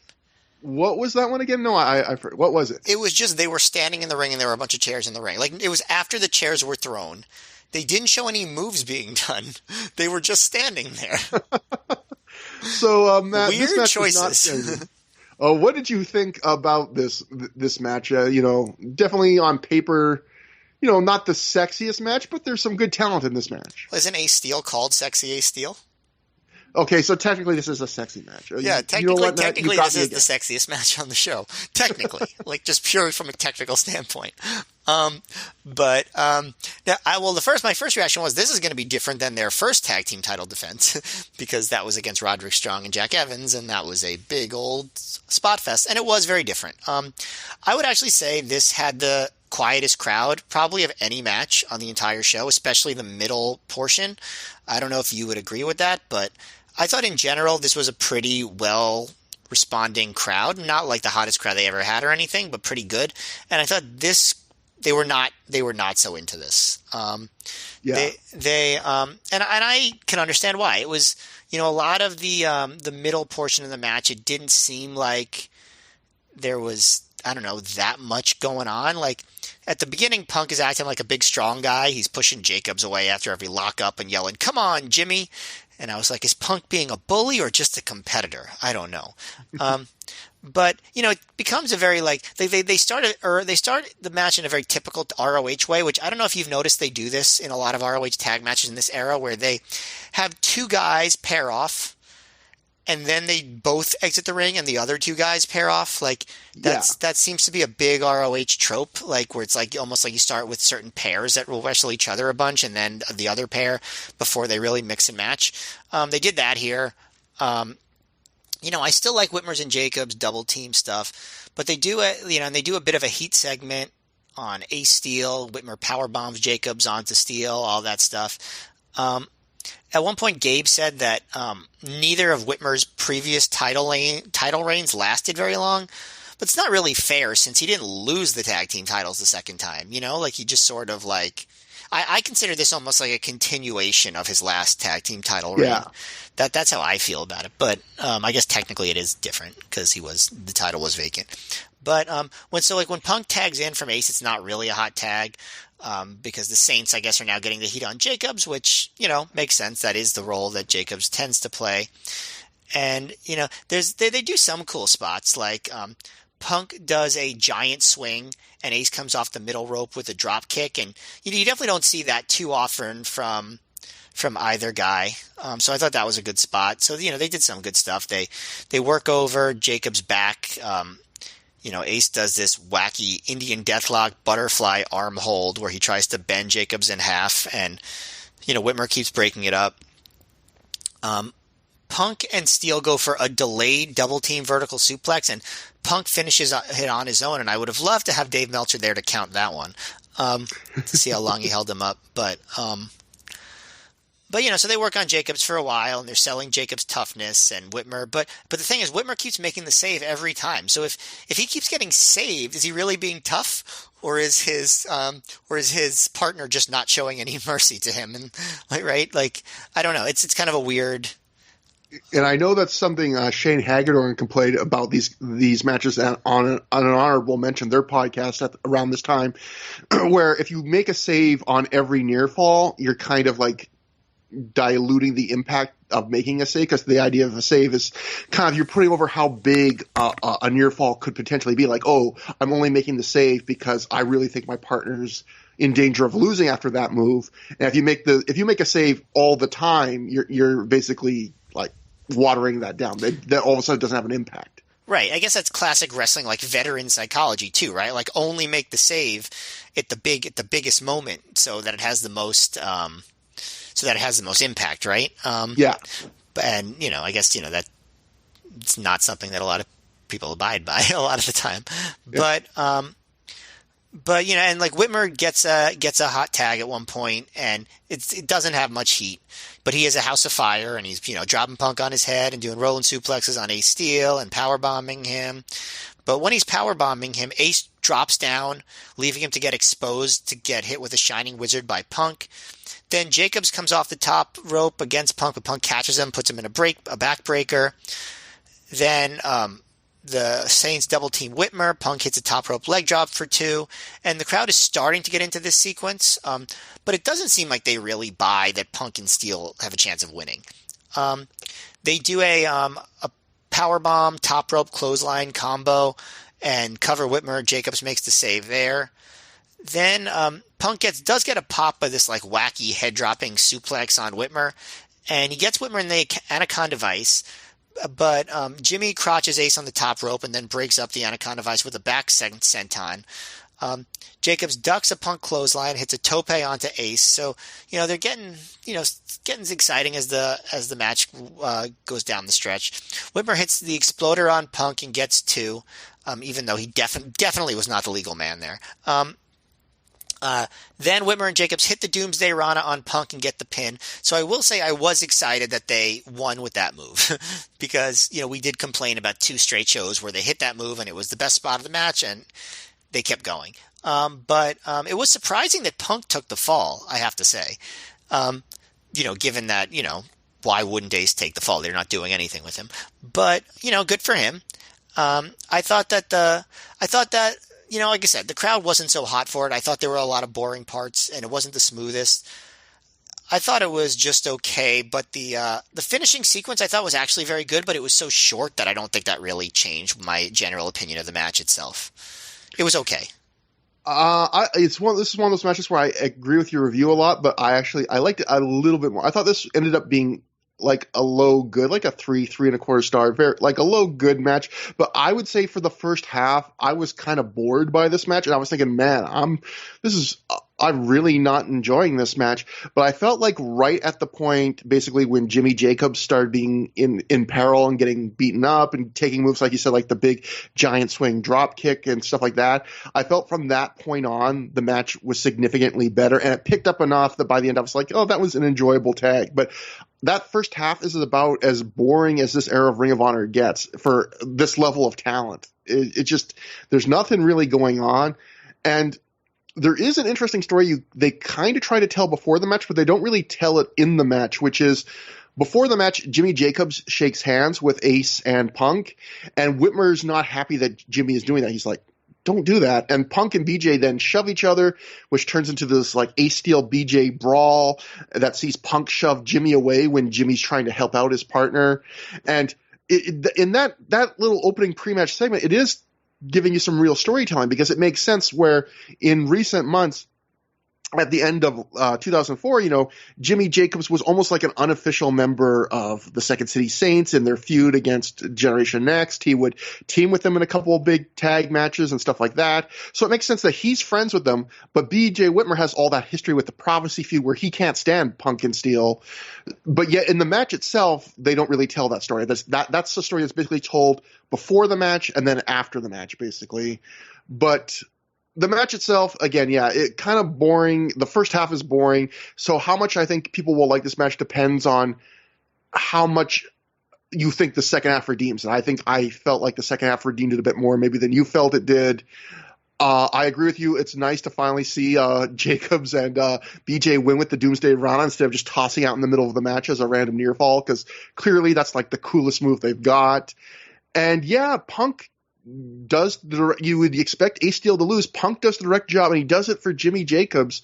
And I wonder if that was a Punk choice or not, because I would think it would have to be that kind of thing. Just my hunch, but I don't know. One of our great listeners, Michael Laney, he posted on Twitter to me, like when I announced we were doing the show tonight, that he was thinking that maybe Punk, really wanted to do this for Jimmy, because he kind of got the impression from listening to Punk's commentary in different indies and stuff that Punk always kind of had a soft spot for Jimmy, maybe the way we've heard Jimmy Rave say that Punk always looked out for him. So I don't know if at this point Punk knew he was leaving it, but if he did, you could kind of see maybe Punk even saying to Gabe, like, could I put over Jimmy, tonight? Could I, especially knowing that Punk's going to win the world title, so that, it's not like he needs a big win on the way out here. And also, like, you could also get a bit more of that too with, I failed to mention this, during the opening match with Punk on commentary, Roderick Strong and Alex Shelley, Punk says something to the effect of, like, Roderick Strong's really improved and I'd really like to wrestle him. And he ends up wrestling him very shortly after this show. So, like, I wonder if Punk was even almost calling his shots to Gabe, knowing that he was leaving, being like, I'd like to put over Jimmy. I'd like to have this feud with Rave. I'd like, maybe he didn't know when he was going to leave when he started the feud with Rave, but even like, hey, could I wrestle Roderick Strong? Maybe that's a Gabe idea, because definitely Gabe was trying hard to put Strong over by this point, but like, I definitely could see also Punk thinking, I'd like to do a couple little things on the way out.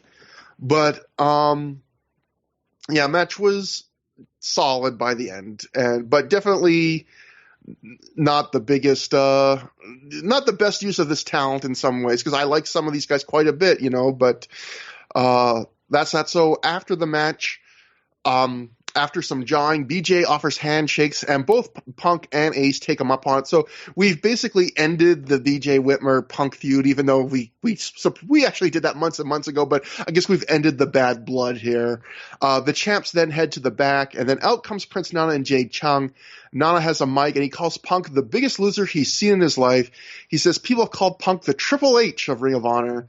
Then Nana says, I think you're going to be great friends with Triple H. No, actually, he doesn't say that part. Nana then talks about Rave beating Punk in Chicago and going after his tattoos before saying Punk still hasn't beaten Jimmy Rave. Nana says he gives Punk one last chance to give up on the Rave feud, save the beatings, but it's all a ruse as Rave just sneaks up from behind. He attacks Punk. Ace and Punk's Ring of Honor school students brawl with Nana's random entourage of people, which I assume were students from Les Thatcher's Heartland Wrestling Federation that was in ran Ohio. Jade Chung helps Rave attack Punk until Daisy Hayes and Matt Sydal run in for the save. Sydal ends up going for a big top rope dive into everyone on the floor. Everyone keeps brawling. Even Nana lands a couple shots on Punk. Eventually, though, we're just left with Sydal and Rave in the ring, and we get Jimmy Rave defeating Matt Sydal via pinfall in 12 minutes, 35 seconds with the Rave Clash. So this is a match.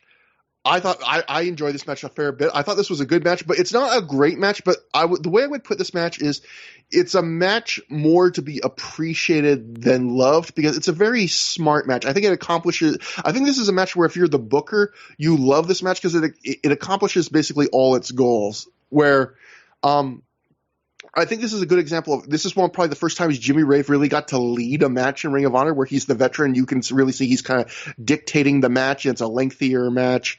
And also, I think it's a great example of Jimmy Rave's, what he has stated his philosophy of working as a heel is, which is to not do much of the flashy stuff, leave that for the face. Because this match is, he lets Seidel have a nice little bit of offense right at the start, flashy stuff. Then he kind of slows the match down, really controls it. He always lets Seidel get little comebacks here or there. And then the final few minutes, Seidel really gets to run wild again until Rave gets the clean win. And I feel like it's a match where it's just really smartly done, where I could see, like, if you think of what the goals Ray probably had for this match from the booker and everything, which is he has to be a heel, but he also has to win clean. He does both those things. He jaws with the crowd, heals it up a bit, and I think he does an eye poke or something, but he also wins definitively, cleanly. And then you look at this thing where Seidel was just starting to gain a toehold in Ring of Honor, so he has to lose clean as the face, but you want to give him enough where he doesn't look like he was squashed, where he kind of impresses, and I think they accomplished that in the match. You also want to make a match again where if you're Rave, you're wanting to not be flashy but still have an entertaining match. It accomplishes that. If you even go by the logic of a mid-card match should be good but not be something that the top matches will have a hard time topping. Again, I think it's that kind of like 3.25 star match where you go, this is good, but it's not gonna burn out the audience. I think it's a very satisfying, smartly worked match. Even right down to Jimmy Rave spends most of the match working over Matt Seidel's midsection, which is really smart because Matt Seidel's offense is very athletic based around jumping and flying and stuff. So a lot of workers I think would work on Seidel's leg going, well, that makes sense, except it doesn't make sense if Seidel has to make a comeback in the final minutes. The nice thing about Rave working over Seidel's midsection, they get into it in a very organic way where Seidel comes off the top and Rave catches him with a knee to the midsection. So it's not like, well, why wouldn't he work on his legs? You go, well, no, he's working on the midsection because a big move organically happened that kind of opened up that injury. But then by working over the midsection, when it's time for Seidel to have the comeback, he's not having to ignore any of his selling. He can hit all his big moves and his legs are fine. And yeah, and I also want to make, even though I think this match is more methodical than some Ring of Honor matches, I also don't want to make it sound like there's not big spots, because there's a big near fall on the Here It Is driver from Matt Sydal where the crowd buys he could win. He does the moonsault belly to belly, which is still just a crazy spot even all these years later. And overall, yeah, this is just an outright good little, very smartly worked mid-card match, I thought. Yeah, this is one of those matches where I had a much stronger positive reaction than you do. Not that I think it's like so much better than you said it was. Like, I don't think it's a great match, but I thought the level of good that it was a bigger deal, I guess, than what you said. Because I guess it's all about expectations. Like you were mentioning earlier, your expectations, you were disappointed a little bit in Shelley versus Strong. And my sort of feeling is, that maybe it's because this is an era of ROH that I feel like I remember very well. So if I don't remember a match that well, my general feeling is, it probably wasn't that good, And so if I don't remember a match and I'm like, oh, wow, that's better than I remember, then it really is impressive to me. Like, if you look at Matt Sydal versus Jimmy Rave in the context of May 2005 ROH, we know that Jimmy Rave is good and he's had good matches against top guys in ROH. But has Jimmy Rave ever had a really good mid-card match in ROH or even had the chance to at this point? Not to this point. And again, yeah. Has he ever had the chance to really be the veteran and the more pushed guy in a lengthy match in Ring of Honor? What's the other example? He won a match against Slim J that was probably under 10 minutes, a year and a half before this, and that wasn't this, Right. And then Matt Sydal has not had a chance to do much of anything in ROH yet at this point.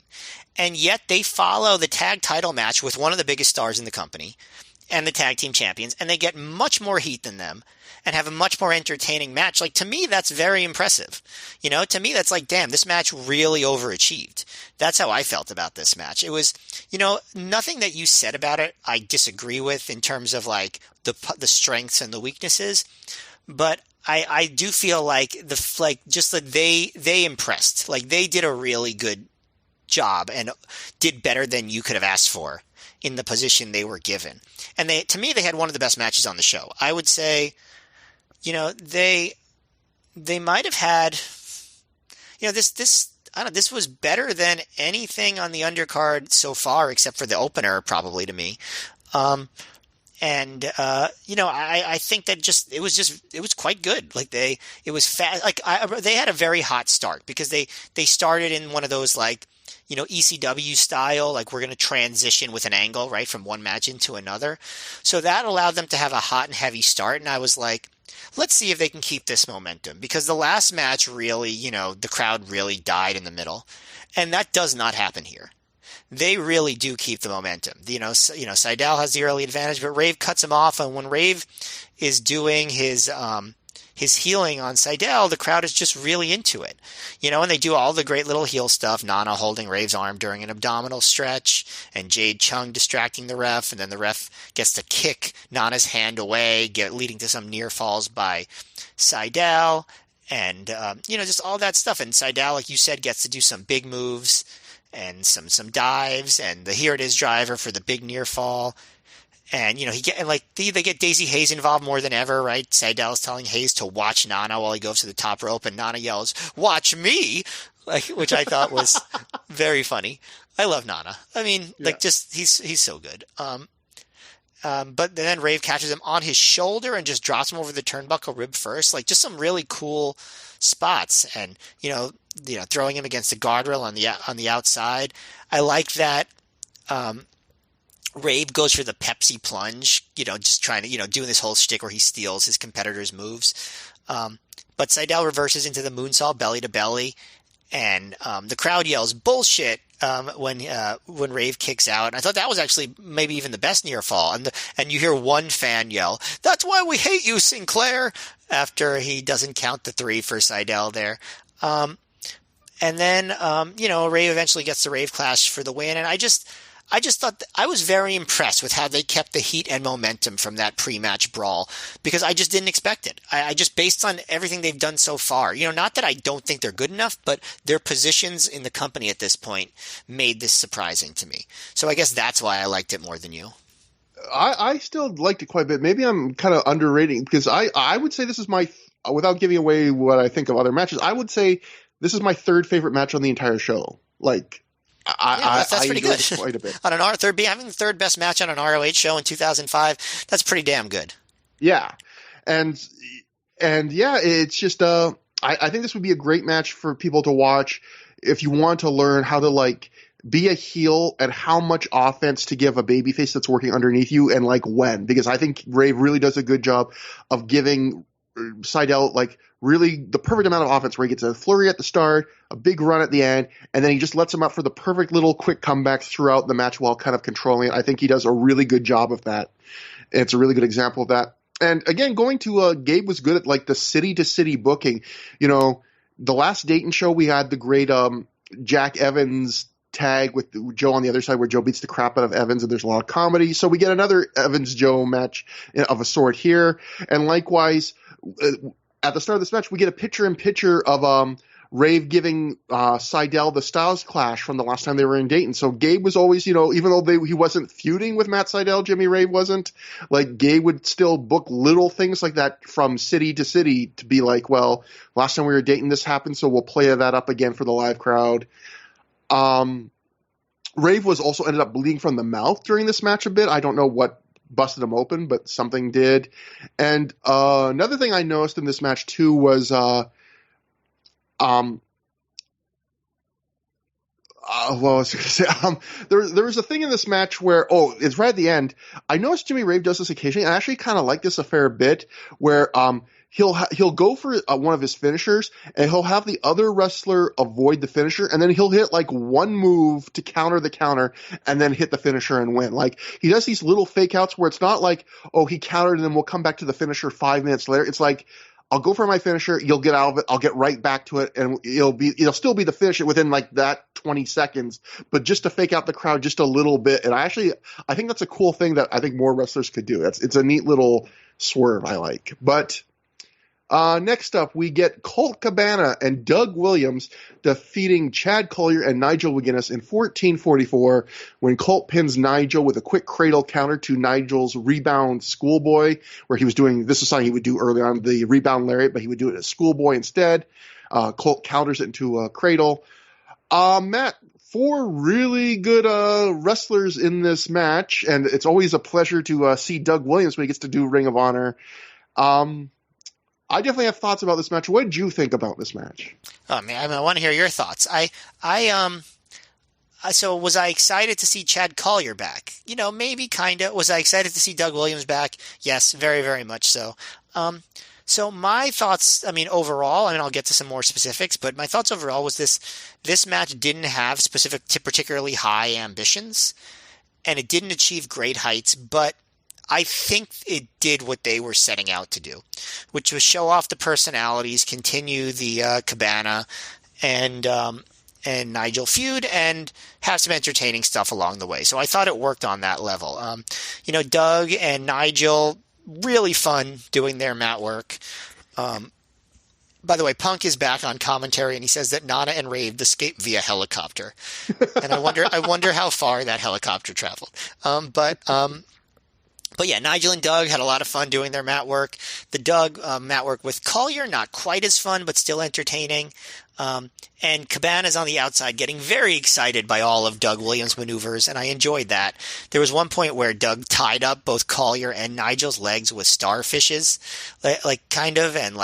almost, that, like, where, like, the rowboat kind of situation. Yeah. But but he does it all by himself and uses his legs to keep them apart while kicking their heads down. And I just wrote impressively silly. Then Cabana runs in and they literally wrestle circles around Nigel, doing like moves on each of his limbs, or maybe it was Collier actually. And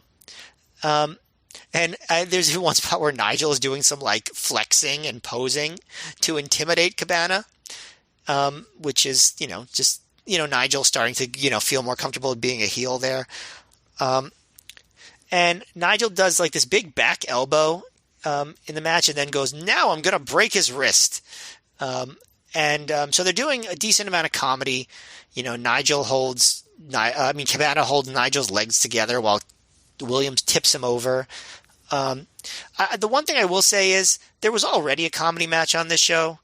So, maybe you don't need quite so much comedy. Maybe they could have been a little bit more serious, but, Colt's going to do what he's going to do. And it's not like they weren't game for it, and it's not like they didn't do a good job. But yeah, so they do, they do their, fun stuff. Collier and Nigel get the heat on Williams for a while. They do some hammer locks, some key locks, some other things made of metal locks. I guess there's a story here that Nigel and Collier are kind of like they're miscommunicating a bit. Like they're not running as a well-oiled machine. Williams escapes like a gut wrench suplex, attacks Collier, and is able to tag Cabana, but the ref misses the tag. But Doug makes it after not long after that. And Cabana runs wild, hits a bunch of lariats against both heels and a bunch of Dusty Rhodes elbows, and he goes for a double noggin knocker, but the heels escape. But Cabana hits them both with the springboard moonsault.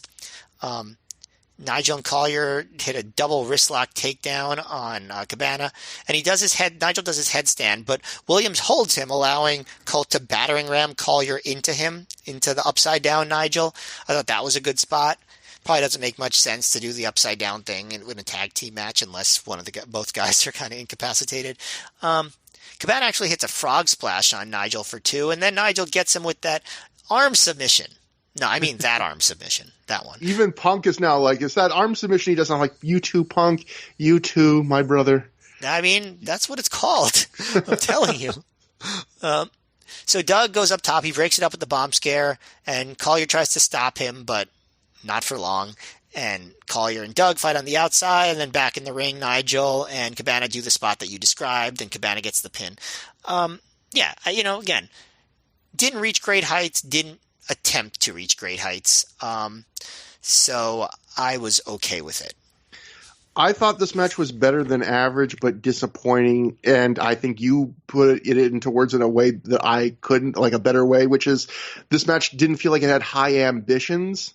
And like it's four guys that it goes back to the thing of I have really high expectations for a lot of these wrestlers and for this promotion in general by this point, and it's four guys I really like, and it's one of those matches where I honestly feel like if you took any combination of these four and put them in a singles match on this night, they would have had a better match.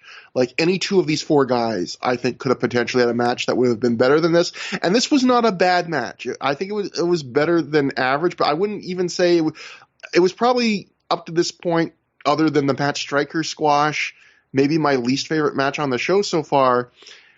It is more of this. It's what you would expect. It's a blend of, European style mat work and comedy and chain wrestling, and it's enjoyable, but it doesn't really, again, like you said, doesn't really have an ambition. It doesn't really build or go anywhere. It's just kind of filling their slot on the card.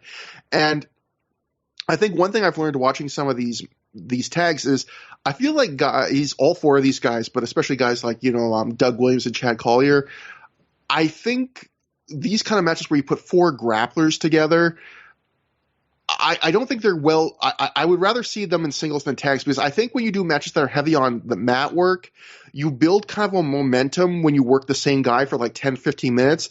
And I feel like in tag matches, when you have to tag in and out, you kind of break up that momentum a lot. Have to kind of start from scratch, where for some reason when you're just doing more action-oriented tag matches, I feel like you don't break up the momentum with tags as much, where I'd see some of the sequences on the mat, and I feel like, these two are just really going into a groove, and that's, it's time for one of them to tag out, and then it kind of starts from square one again. And I think that's part of my problem with this match. Again, even though I would say, going back to my thing I said earlier, Ring of Honor was so good at this point where even the match I would say is disappointing, I would still say is a better than average match that I enjoyed and was not bored by and was entertained by, but I really like all four of these guys, so I had higher expectations when I saw this match on paper. Yeah, go on, Matt. I was going to say, I guess where I would differ with you here is that I feel like this match is very much in line with what Nigel and Cabana were doing, right? Like they were going for a very specific type of match, so they weren't going to go for the, for that epic, great tag team match that you might think of. This was kind of what just like this was the style they were doing, that comedy grounded thing. And I don't know if I agree that like Cabana and Collier as a singles match would have been better than this on this night. I think they could have. It depends on the style that they were trying to do, and I just don't think this is the style that Cabana was looking to do at this point. Also, I think maybe our disagreement on this goes to our disagreement on the last show, where I think I liked the second Nigel Colt match from Manhattan Mayhem a bit more than you. So I kind of saw this as more of like an inferior version of that. Like it's for you, I think you're almost getting a little fatigued by maybe them doing the same kind of match over and over, especially like you said, on a show that already had comedy. For me, I was almost like, I like this kind of match, but I feel like we've seen better versions of this recently. I'm curious to see what their match is like on the Chicago show that we're going to review next. Yeah, me too. One thing I want to mention on commentary, Matt, did you notice at one point, Doug Williams does the bomb scare, which is his big top rope flying knee, and Punk says that move's called the bomb score, and that's the most politically incorrect thing you can say. Matt, I don't think that's the most politically incorrect thing CM Punk said on this show, because he said freaky retard strength. And made fun of a colorblind person. Yeah, like most shows on Ring of Honor have something more offensive than the words bomb scare. No, I guess what's politically incorrect in 2005 is different from what's politically incorrect in 2021. I guess is what I would say to that. The other thing I also thought watching this match was Ring of Honor really missed out on having a Chad Collier, James Gibson tag team just for the promos. Like, I would have loved to have seen a Chad Collier, James Gibson backstage promo together. But anyway, match ends. After the match, everyone shakes hands, although Nigel, you can tell he's a little testy, a little unhappy. So again, still doing that kind of lingering, but not into an outright hated feud between him and Colt yet. And that brings us to the semi-main event, the Ring of Honor World Title match. Austin Aries successfully defends the title when he defeats James Gibson by pinfall in 23 minutes, 44 seconds, when he fell forwards as Gibson held him in a choke when he held him in the guillotine choke when they were staying on the turnbuckles. Austin Aries falls forward. Yeah, so this is obviously a rematch from their draw. Um, and this is another match where I thought was good, but a little disappointing. I thought this was like a 3.5 star match, maybe. I enjoyed this match, but I do not think it was good as their previous match. Um, I felt like this one they did a more methodical pace, and and maybe tried to go for a bit more of an epic match with bigger moves in key moments. And I like methodical matches, and I like limb work matches. And this is a match where, Aries spends a lot of the match working on Gibson's arm.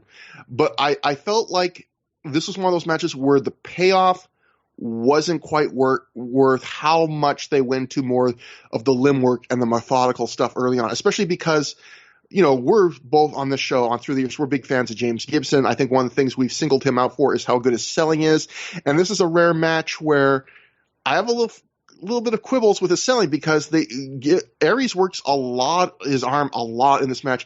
And then the end of the match is him going for the guillotine choke with the arm and going for the tiger driver, and it's all kind of forgotten about at the end, and it doesn't play into the finish or even any of the final minutes of the match really at all. And likewise, there's a couple moments in this match where Gibson does one of the highlights of the match, this big front flip dive onto Aries into the front row. And likewise, he kicks out of the 450 later in the match. And both times, the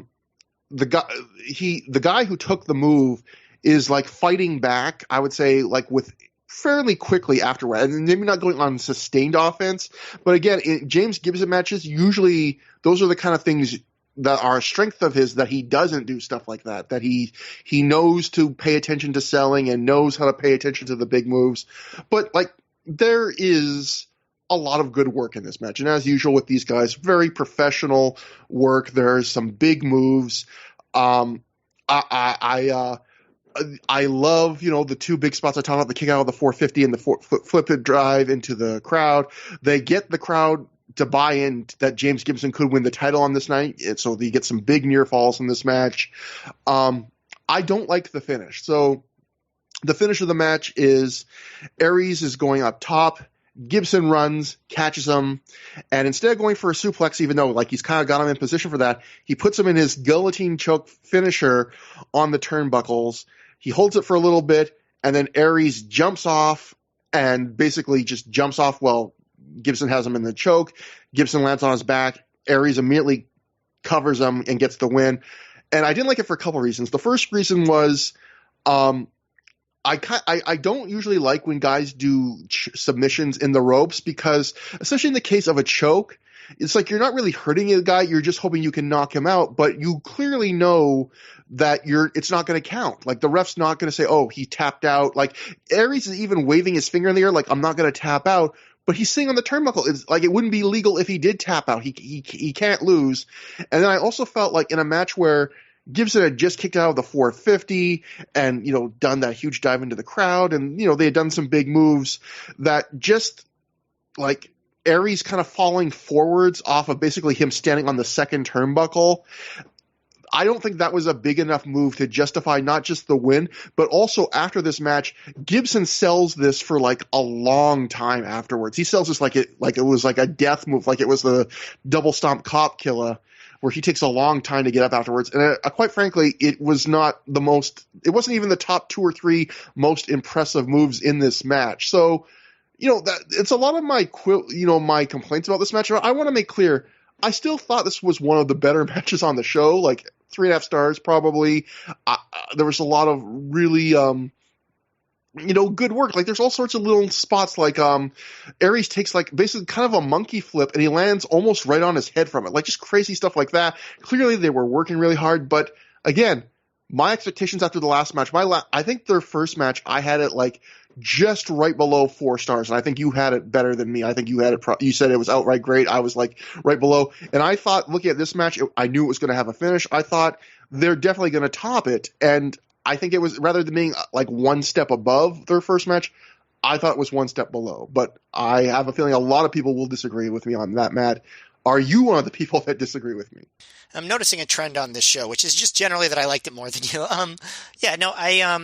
I did like the first Gibson and and Aries match more than you did, and I liked this one more than that one.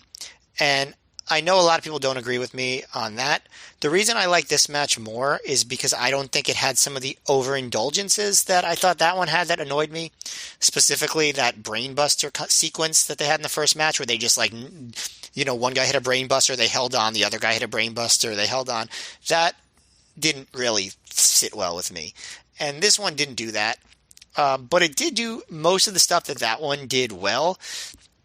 The arm work, Gibson's great selling of the arm. And yes, he does go for the guillotine at the end, but it doesn't succeed, which is, says something. But some great spots too. I also made note of that very scary Austin Aries, monkey flip landing, which, I wonder if that was even intentional. Like that seemed very dangerous when I looked at it. Luckily he seemed fine as far as I can tell. But, and just some of cool spots like Gibson hitting Aries in the eye with his left elbow, then immediately dropping to the mat in pain because he hit him with the bad elbow. Little things like that I think a lot of people wouldn't do. Which I really like the spot where Gibson crotches Aries on the guardrail, clotheslines him off the guardrail into the crowd, and does a somersault dive from the top rope onto Aries in the crowd. I really like that spot because what had happened was Gibson had gone for the Tiger Driver on the floor, and Aries reversed that into a brainbuster attempt, and Gibson reversed that and crotched him on the guardrail. So they really got to that spot pretty organically, which I think is always fun. I really did like how they were able to get the crowd to really get to the fever pitch level of, like you said, believing that Gibson could win the title on this night, because, that's not always true where somebody really believes that, or a crowd really believes a title change could happen. And I think they really thought that Gibson was going to win. Like, I think there were a few minutes where they really, really thought that. When Gibson does the spinning DDT into the choke and Aries escaped and Gibson hit the Tiger Driver, the crowd just went insane for that near fall. And then, the choke on the top rope, I agree with you in a lot of ways. I think there's other ways you could explain it. Like, Gibson was just desperate and he wanted to make Aries pass out so they could fall off the top rope together. As opposed to thinking that he was going to tap on the top rope. Of course you can argue then, well, you get the 5 count, so then you just get disqualified, right? So it still doesn't make sense. Can you make a guy pass out in 5 seconds? Because if the ref's doing his job, you only have 5 seconds to do it. Right. But I guess you could also argue that any wrestler who's ever watched another match will know that a referee never disqualifies somebody in a title match for something like that. So they could also make that argument. I do agree with you that Aries probably should have hit one more move after coming off the top. I think they wanted that real surprise, sudden thing working for it. But I think if Aries had just he knocked Gibson off the top, from the choke, did almost like that sidewalk slam or spinebuster style dive off the rope. If Aries had just maybe gone up one more time and hit another 450, that would have put the exclamation point on it and made the ending more convincing. I didn't, so that takes it down a little bit for me. I didn't think this is all-time great ROH title match or anything, but I did think it was a bit better than the first one, and I thought it was a great match. I agree about the last move, because don't get me wrong, even though I didn't like the finish, I really like that they were trying to do a different kind of finish. I appreciate the ambition there. It just, there were some really big near falls and moments in this match, and it was kind of hard for me to swallow that being the finish after those moves. But I actually really like that they were trying something different, though. Right. I chalk it up to them. They're like, let's go for it.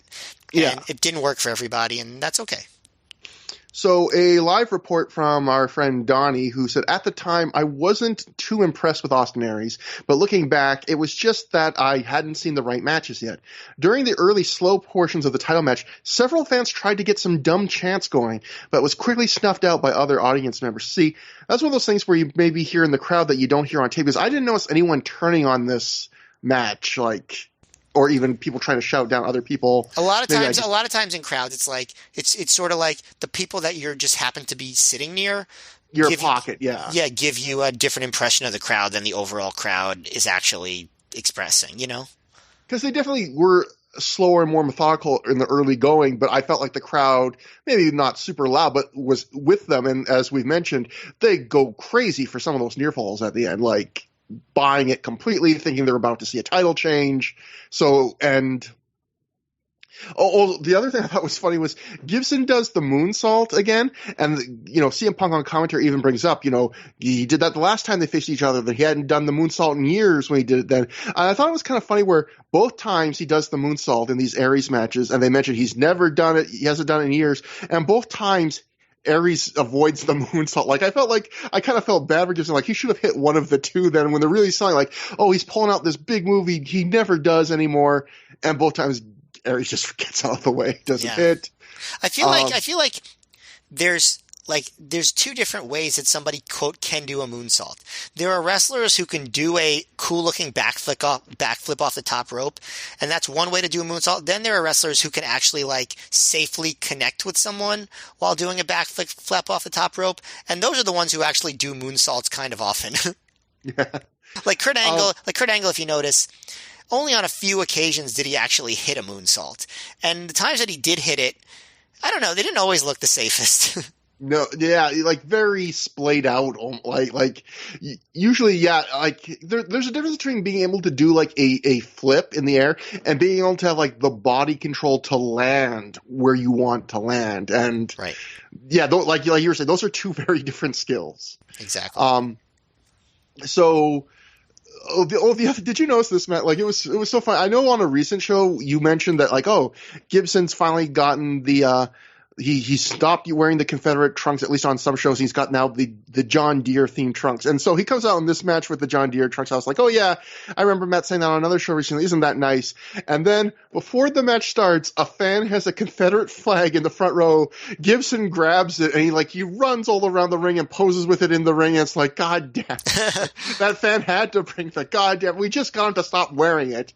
And now you bring him the flag. It's like, don't you know the man has a problem?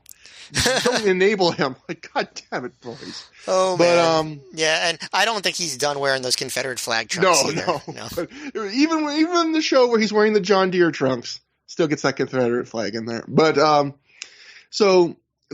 the match, his trainer comes in the ring, Gibson, and they do a long, like it really felt like they were trying to milk the crowd to get another reaction like the one that brought Gibson nearly to tears on the last Dayton show. And they end up getting a good reaction, but it did feel almost like that Hulk Hogan style. You're really trying to milk the crowd for this reaction, and it's not organic like the last one was. But clearly, Dayton really did love them some James Gibson and did give him a very nice ovation, but it did feel like they were really pushing for it this time. Yeah, it happens. Yeah. So next we go backstage as Dave Prazak is joined by Samoa Joe as they say they're setting up the cage for tonight's main event. Joe says the finish tonight was ironic. He says that he's holding the title that he once discredited, but he says now it's a whole new game. Because he notes that when I won the Ring of Honor World title, it only meant something after I put my hands on it. He says the pure title doesn't mean a whole heck of a lot to most fans, but when I hold it, it'll mean everything to everybody. Joe proclaims that the pure title will be the only title that means anything in Ring of Honor. At this point, Alex Shelley barges in and he says, I don't mean to be the C in an A-B conversation, but I need a tag partner against Generation Next tomorrow. And I know that you and me, Joe, both have problems with Generation Next. We both like pure wrestling. Joe, at this point, cuts him off and says the reason he has problems with Generation Next is because their former leader, Shelley, started those problems. Joe tells Shelley to go find himself some friends, and at that point walks away. Shelley kind of just at this point says to himself, I suppose that is what I could do, isn't it? So again, I think we're starting to hint at the idea of everyone's rejecting Shelley, and Shelley's getting this idea that he's going to need to find some friends, whether they're good people or not. And Matt, I thought the thing I'd ask you, which is interesting, which is I did like we mentioned before when on the last show where Joe wins the pure title, how it's kind of hypocritical that Joe's going for the pure title when he spent so much time saying that the pure title meant nothing. So I appreciate the attention to detail where Joe addresses that and acknowledges it. But it is kind of weird where Joe's talking about, I'm going to make this title mean more than any other title. It's kind of hard to say that when you lost 2 times to the current world champion in recent months. But I still at least appreciate the idea that Joe is saying, look, yeah, this pure title doesn't mean much. Yeah, I called it down, but basically I make titles mean something. It's a good gimmick, and Joe does, try to right that wrong because he is going to wrestle Aries for the pure title in a future show. So there's also that. But funnily enough, I don't think Joe is the one that makes the pure title special. I think it is his successor that does so. Yeah. Now it is one thing I did like is that Joe said that the finish to the match tonight was ironic because I take for a second it sounded like he was saying it like as a hipster, like I just lost ironically. It was just that was just meant to be kind of like irony, for the kids. I did it for a goof. Yeah. Which that happens in wrestling. Kevin Nash, Hulk Hogan. Should have done the finger poke of doom too here. But next we cut to the building for a quick shot of the cage being set up, followed by a Homicide Bryan Danielson video highlight package for like the whole feud, using the classic early Ring of Honor techno music. I just wrote that in all capitals in my notes and then wrote yes. And it ends with them locking up with someone playing the sound of a gunshot. So again, this was the kind of thing it's definitely indie level production, but it's the kind of thing Ring of Honor wasn't even really attempting very often or at all at this point. So it was interesting to see, them taking the little extra time and care to make something like that. And that brings us to the best of 5 series steel cage match. This is the match 5. Whoever wins this wins the series. Bryan Danielson defeats Homicide to win the series 3-2. He wins via pinfall in 17 minutes, 8 seconds, winning after an airplane spin. That's right. You heard it right. Bryan Danielson does one of the longest airplane spins we've seen. Then he directly gets the pin. So Matt, before I get your thoughts, I'll go to Ronnie's thoughts live. He wrote, he remembers how long it took to set up the cage. It took such a long time, probably close to half an hour. I remember the ring crew having a lot of trouble setting it up, almost as if it was missing pieces or it was broken or they just didn't know what they were doing. I was sitting to the right of the hard cam, which is the same side as the door. The door hinge of the door looked like it was broken or missing a pin or something, so the crew just ratchet strapped the top of the door. This meant that the door just didn't swing smoothly or like a normal door would. I don't remember it being an issue in the match or if anyone who wasn't sitting on that side even could tell, but it was just something weird and funny that I remember. I also remember some spot in the match with a chair and Bryan Danielson just kind of throwing it to the side, the chair getting stuck in the cage, and the crowd popping for it. I think this was a good match, but the cage issues I remember far more than the match. So definitely that chair spot was also funny where it gets thrown and it gets stuck in the thing. But Matt, this is the end of the series. So 5, we've seen these guys wrestle. This is 7 times we've seen these guys wrestle in like the last year of Ring of Honor. This is how it all wraps up for now. Big main event, big cage match. What do you think? Well, first of all, so one of the things that ROH did, because it's not like they ever hung the cage, from the roof, like, or from like the scaffolding like WWE does. So when they would do shows with cage matches, they would not have intermission until they set up the cage. So I think that's why they would do these shows where they had 2 matches after the cage was set up, because it's like you're going to make the crowd wait so long, go through an intermission just for one match. Yeah. And because that is kind of weird, right? Now, and that's what they do on this show. It's one match after intermission, after a half an hour intermission, I guess. And also on the next show. And so I went to a lot of ROH shows through the years, and I can only remember 2 ROH shows with cage matches. And they were Steel Cage Warfare in December 2005 and Cage of Death in July 2006. And, they did the same thing where they had an intermission just at the very end when they set up the cage. But at least on those shows, those were super long main events, like kind of epic. And so it's like you didn't feel like you were waiting around for something that was like quick, Mm-hmm. This wasn't very long, so I can only imagine it being kind of an annoying thing to sit through. As far as the match, though, I guess I'll do my main event play-by-play here. So, first of all, Homicide is wearing jorts, which is not his typical look, and they said that he's doing it as a tribute to FMW, which, can you explain that to me? I should remember. Sounds like better. No. I assume a wrestler. I forget which wrestler wore jorts. I'm assuming someone wore jorts. They didn't say a wrestler. Though. They said it was a tribute to like the promotion, which is, somebody will be able to explain this to us, I'm sure. But it was not the best look for him. Don't get mad at me, Homicide. But Danielson, this is one of his 2 shows where he comes out to the Imperial March as instead of Self-Esteem by Offspring, right? They still do the, beginning of America the Beautiful, and then it goes right into dun, dun, dun, dun, dun, dun. Actually, they do the na na na from the start of Self-Esteem too. Oh, that's right. I think. So they give you like a little taste of that, but then, they cut to the Imperial March.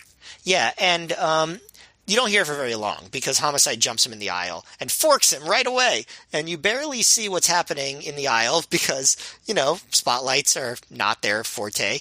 And that's not good. But eventually it gets better when they move to ringside. And Danielson blades immediately, like very first spot of the match, he blades. And the Homicide is forking him around ringside, and a guy is chanting, "Use the fork!" And it's like, he is. Like, what? Like, what do you... It's very strange to chant to someone to do something that they're already doing. That's probably annoying. And at this point, Homicide looks at the cage, and he goes, "This is county jail." And I'm just thinking, like, that's pretty un-American, because in America, our incarceration is mass, and there's no county jail that only has 2 guys in it. Come on. That's a very roomy cell for America. Yeah, anywhere. Exactly. But so 3 or 4 minutes of Homicide beating Danielson at ringside, and they get into the cage, and the door is shut, and the bell is rung, and Homicide forks away and throws him into the cage, and not exactly a CM Punk level blade job by Danielson, even as Homicide throws a chair at his head. And they say that the winner of the match is going to wrestle Aries for the title tomorrow, and the loser of the match is going to wrestle Doug Williams. And I'm just imagining Williams sitting there watching that, going like, "Hey, wait a minute." But the loser gets what he deserves, Doug Williams. Exactly. But Danielson, he comes back with some steel cage ramming and chair throwing of his own. And my question at this moment was, but will Danielson fork?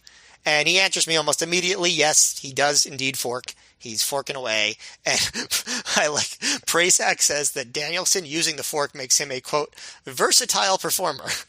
And Game On Commentary, for some reason, this line just made me laugh out loud. He goes, "Bryan Danielson is going to use a fork for the first time in his Ring of Honor career." And But apparently he considers like all of his life during Ring of Honor medieval times, because apparently he only eats with his hands during his Ring of Honor career. He has not used a fork in that entire 3-year period.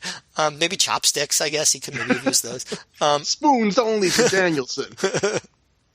Man, I would love to see a match where a wrestler used a spoon as a weapon. But Homicide's blade job is immediately more impressive than Danielson's. I think we can both agree on that. Yes. So Danielson sets up 2 chairs. He tries to suplex Homicide through them. Homicide reverses, suplexes Danielson. And Homicide sets up chairs in the corners of the ring, like props them in between the ropes. And then they get into a slap fight, and Danielson wins that. It whips Homicide into the buckle with the chair, and the chair falls. So Danielson takes it and runs into Homicide's head in the corner. They're definitely going fast. Like, that's one thing I'll say about this match. They a lot of matches in this night had some methodical builds.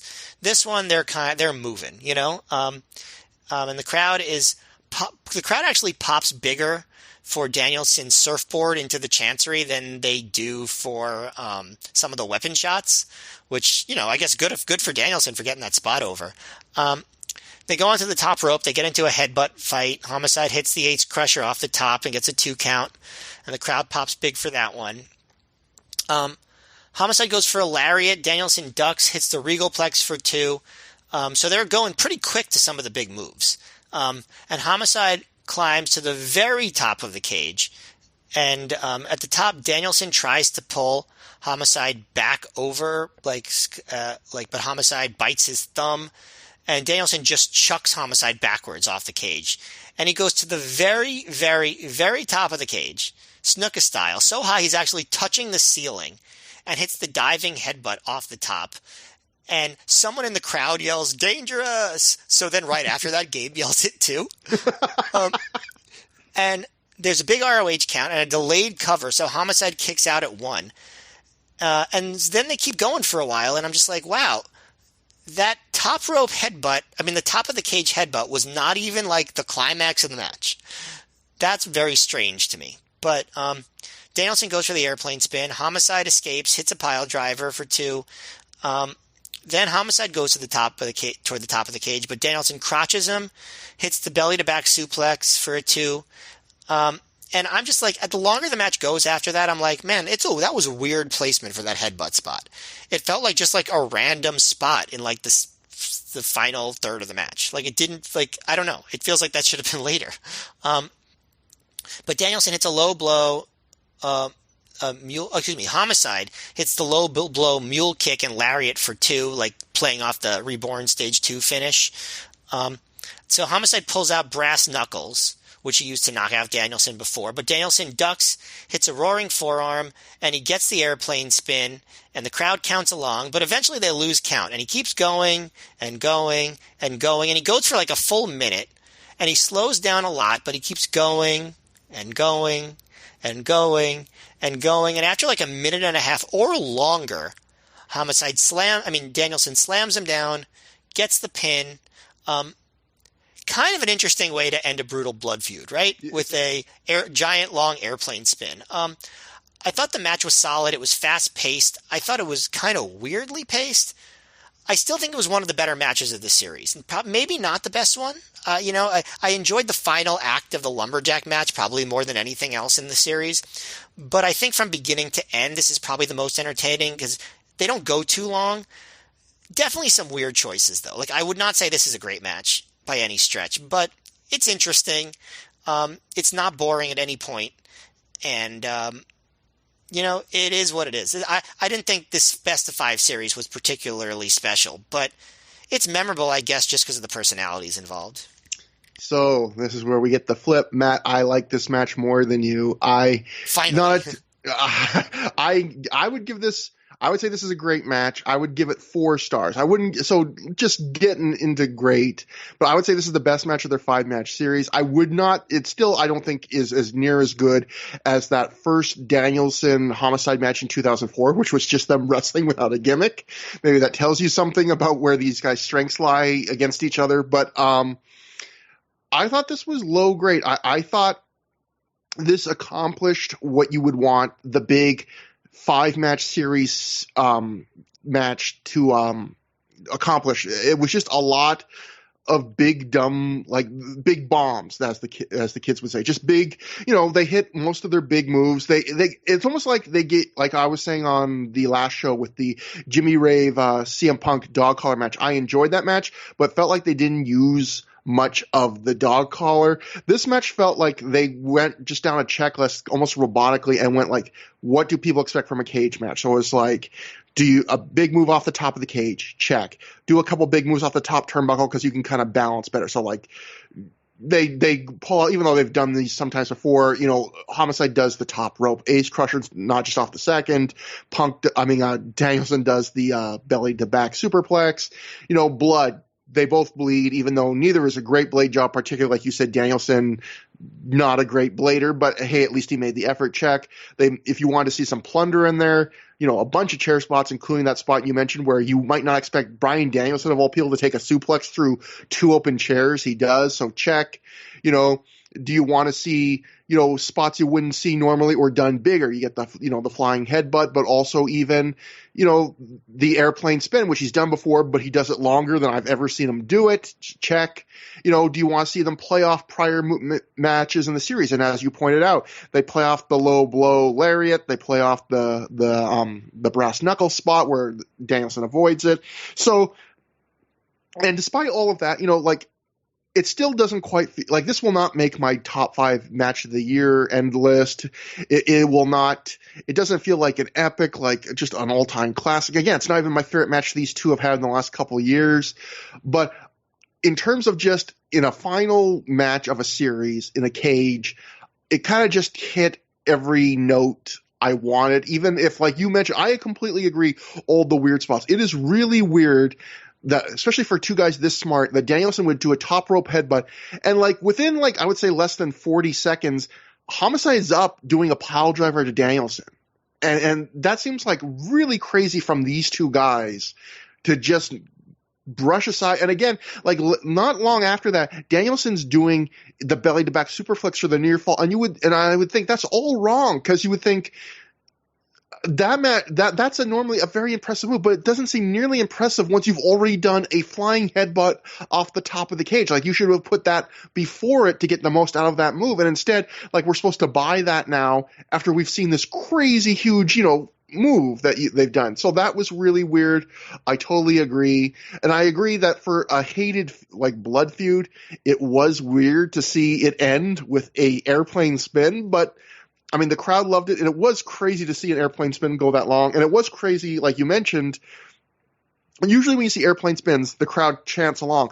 And at some point, the crowd, you say lose count. I almost felt like the crowd just starts roaring. Like, the crowd's like, we're going to stop counting just because we're too busy, like, just freaking out about how long this airplane spin's going. Because you just start to hear this buzz from the crowd instead of the count. And yeah, it's kind of ridiculous, but it's so ridiculous in a way. It worked for me.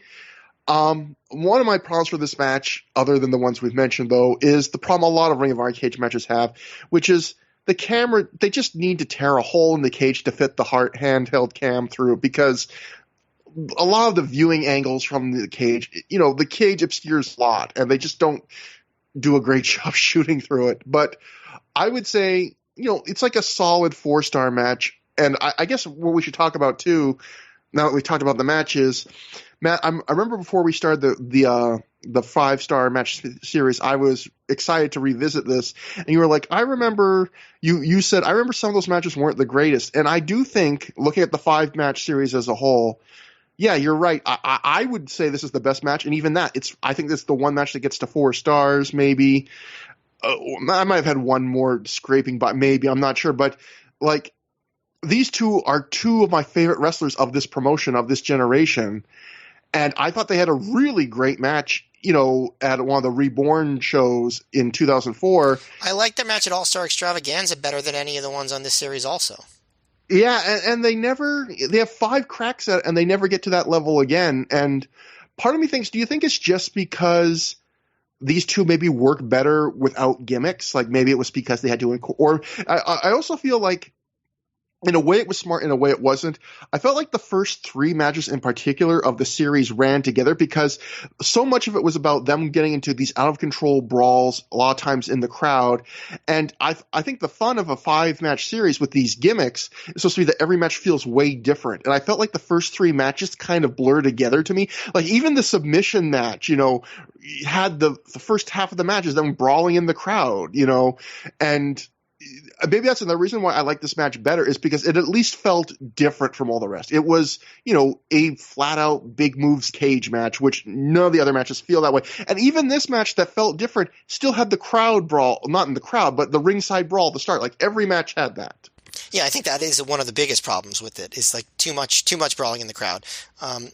Just too much of that. And they tried to do a little bit different each time, but there was just too much of it. That's part of why I think I liked the last few minutes of that lumberjack match, probably more than anything else that happened during the series, is because it just had a different vibe, because it had other players out there, and it kind of did the sports entertainment stuff with the interference, but it was all centered in the ring, and it led to some big near falls and had more personality. So that's why I like that.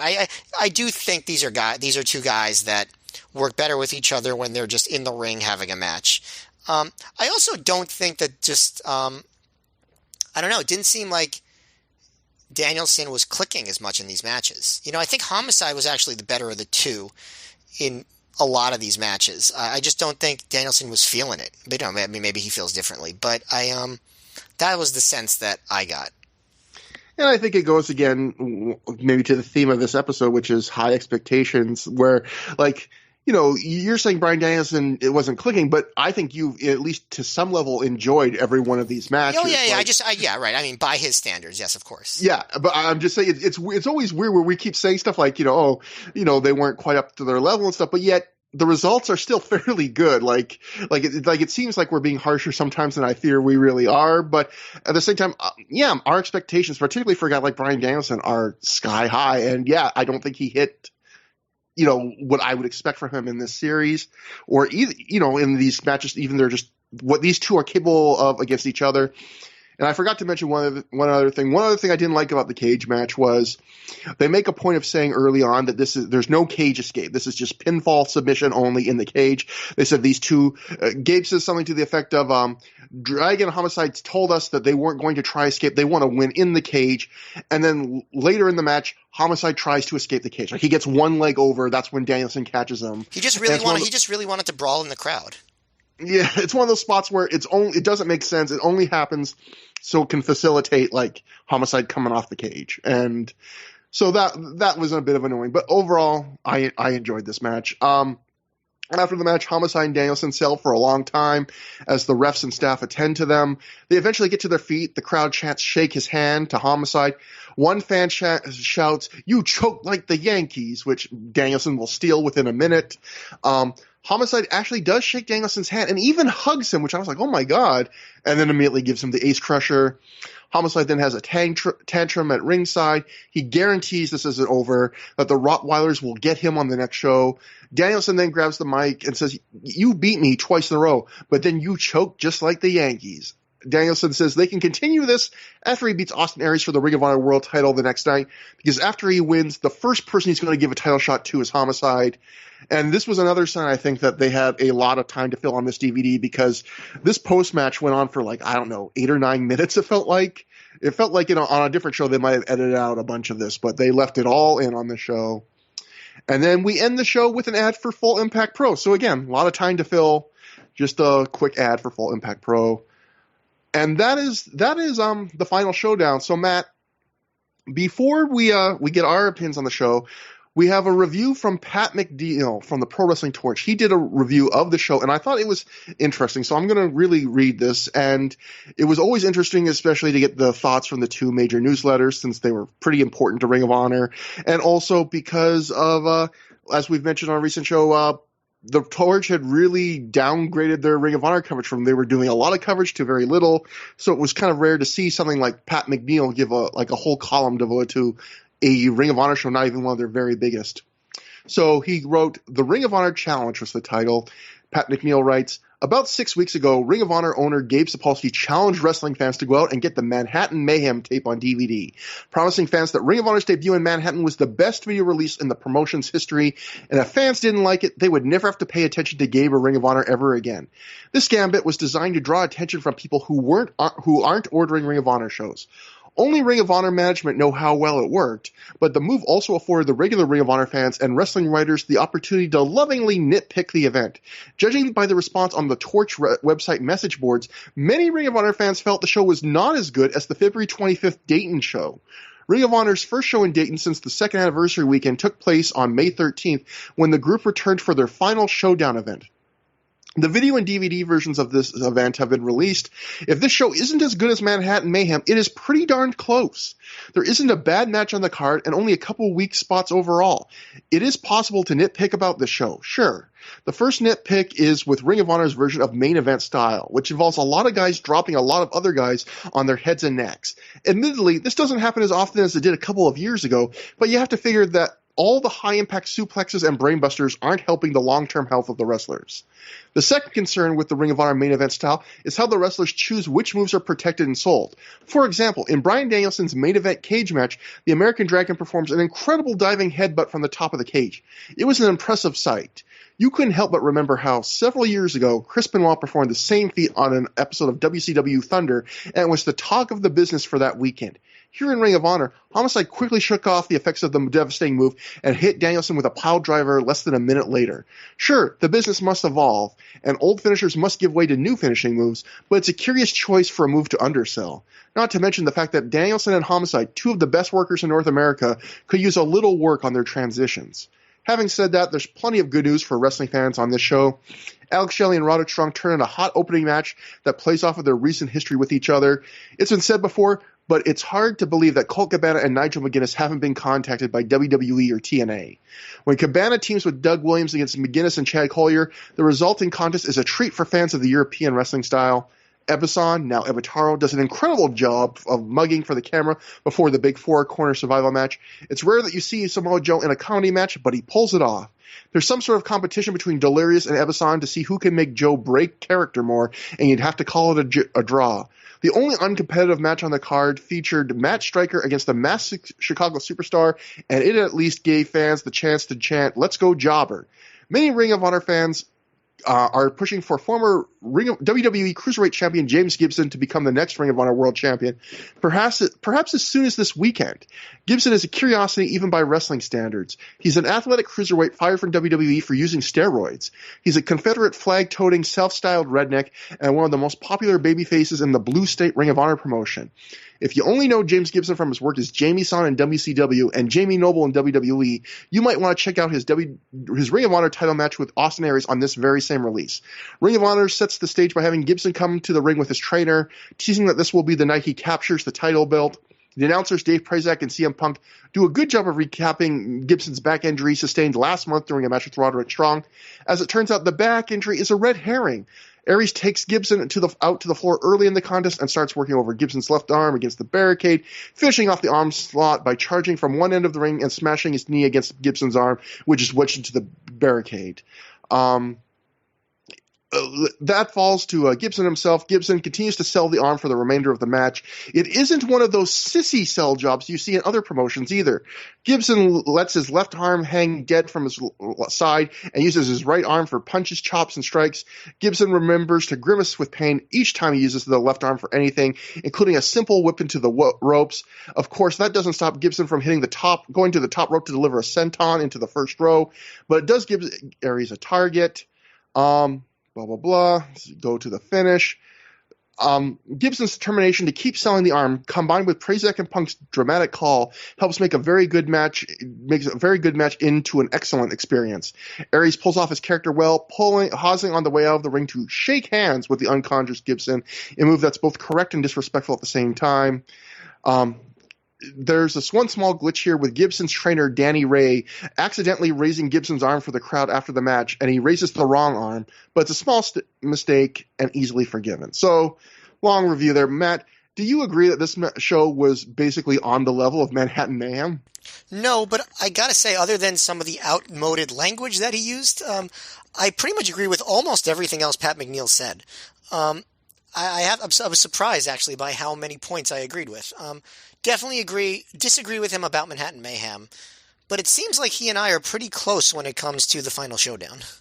Yeah, and so I guess that should bring us, I thought this was a good show. I do not think it's on the level of Manhattan Mayhem, although I do think it had one great match on the show, but I think it's a fun show. There's probably 3 or 4 matches I've said disappointing, when describing them, but yet I enjoyed all of those matches, and I would say the only match on the show I did not enjoy particularly was a 3-minute squash with Matt Striker, which was not bad. It was a pointless squash. And I would say everything else on the show is above average to good to I enjoyed the main event more than you. And I think it's another one of those shows where it really shows you the depth Ring of Honor had at this point, where basically Samoa Joe and CM Punk are kind of non-factors on the show. They're wrestling, but Joe barely does anything. It's a comedy match that's second match on the show, basically, in reality. And Punk is in one of the lesser matches on the show, I would say, in both excitement and just star value. And it's still a show that feels like fairly significant thanks to those top 2 matches, and they don't have Spanky. Low Key's not working the show, and it still feels like a significant show. And yeah, I enjoyed the show a fair bit. Yeah, I thought it was quite good. I also thought there was a great match on the show, just a different one from you. And I had fewer disappointments than you did. And also, that comedy match is a big selling point for a lot of people. It's not as big for me as it is for some, but a lot of people really love that match. It's like a very endearing match to a lot of people. My question for you is, would you consider this match this show an A show or a B show? Because I feel like it's in this weird in-between zone. Because it does feel like the smaller show of the weekend. But the matches on it have been built to, it's not like there's these kind of one-off things. You know what I was thinking that too. It's funny you point that, because you know what I think makes it weird like that is it's like it's a B show undercard with an A show top two matches. Yeah. Because Aries and Gibson, that was built up to on a different city's show. We're finally going to get to see this. This is a top tier world title match with a finish that was built up to with a draw, and they're getting a big steel cage match. That's the end of a 5-match feud. That's a big finish, and they worked it like a big match. But then if you look at the rest of the card, Punk's in this random tag title match with Ace Steel. Joe's in a comedy match, and Grant, he's coming into this weekend hurt. But even like the Cult Nigel feud, New York got a singles match. Chicago tomorrow's going to get a singles match. This just gets a random tag match. Likewise, Doug Williams, they're getting the singles match tomorrow, not today. So there is a lot on the show that does feel more like a B show card. But then you get those final two matches and you're like, well, that's a pretty big final two for Dayton or a lot of places. Yeah, but overall, it's the Final Showdown holds a weird position in history because it's sandwiched between two shows that are very beloved by the longtime ROH audience. So it's sort of like the forgotten show of May 2005, but really it's just part of a very good 3-show run. Yeah. And it'll be interesting to see how Nowhere to Run stacks up, which is obviously the more highly remembered of the two. Yeah, and that brings us to where we'll be going next time. So if you want to contact us, ThROH@gmail.com, THROH for through. We also have our thread on the ProWrestlingOnly.com plugs forum. If you want to contact us on Twitter, I am at Trevor Dame. Matt is at Mayor MGF. Jimmy Rave, we've been told has a GoFundMe. If you've been following Jimmy Rave, he recently lost an arm. People are trying to fundraise for him for a prosthetic. So I don't have the link, but I'm sure if you just search for Jimmy Rave GoFundMe on Twitter, I believe it might be Anthony Henry, his former wrestler who's worked with him, who's running it. You can find that if you're interested in donating to Jimmy Rave. I think I actually, if you go to his just his Twitter page, I'm pretty sure he has Jimmy Rave's. He has information about it there. And that brings us to, like Matt mentioned, next time on the show, we will be covering Nowhere to Run, another big cage match that's ending a feud. Jimmy Rave versus CM Punk with another huge spot there, plus Austin Aries versus Bryan Danielson. I almost said Daniel Bryan. Don't ever do that. Bryan, except on the last time I'm talking about him in WWE, but versus Bryan Danielson in what will be Bryan Danielson's final match in Ring of Honor for months, and basically the end of his and Aries trilogy for now. They'll have more matches, so I guess it's more than a trilogy. Plus Homicide versus Doug Williams, plus Nigel McGuinness versus Colt Cabana again, plus other stuff. So that's a very big show, like Matt said, very fondly remembered, very exciting to go to that show. So that's about it. And so until next time, have a good time. Have a great time.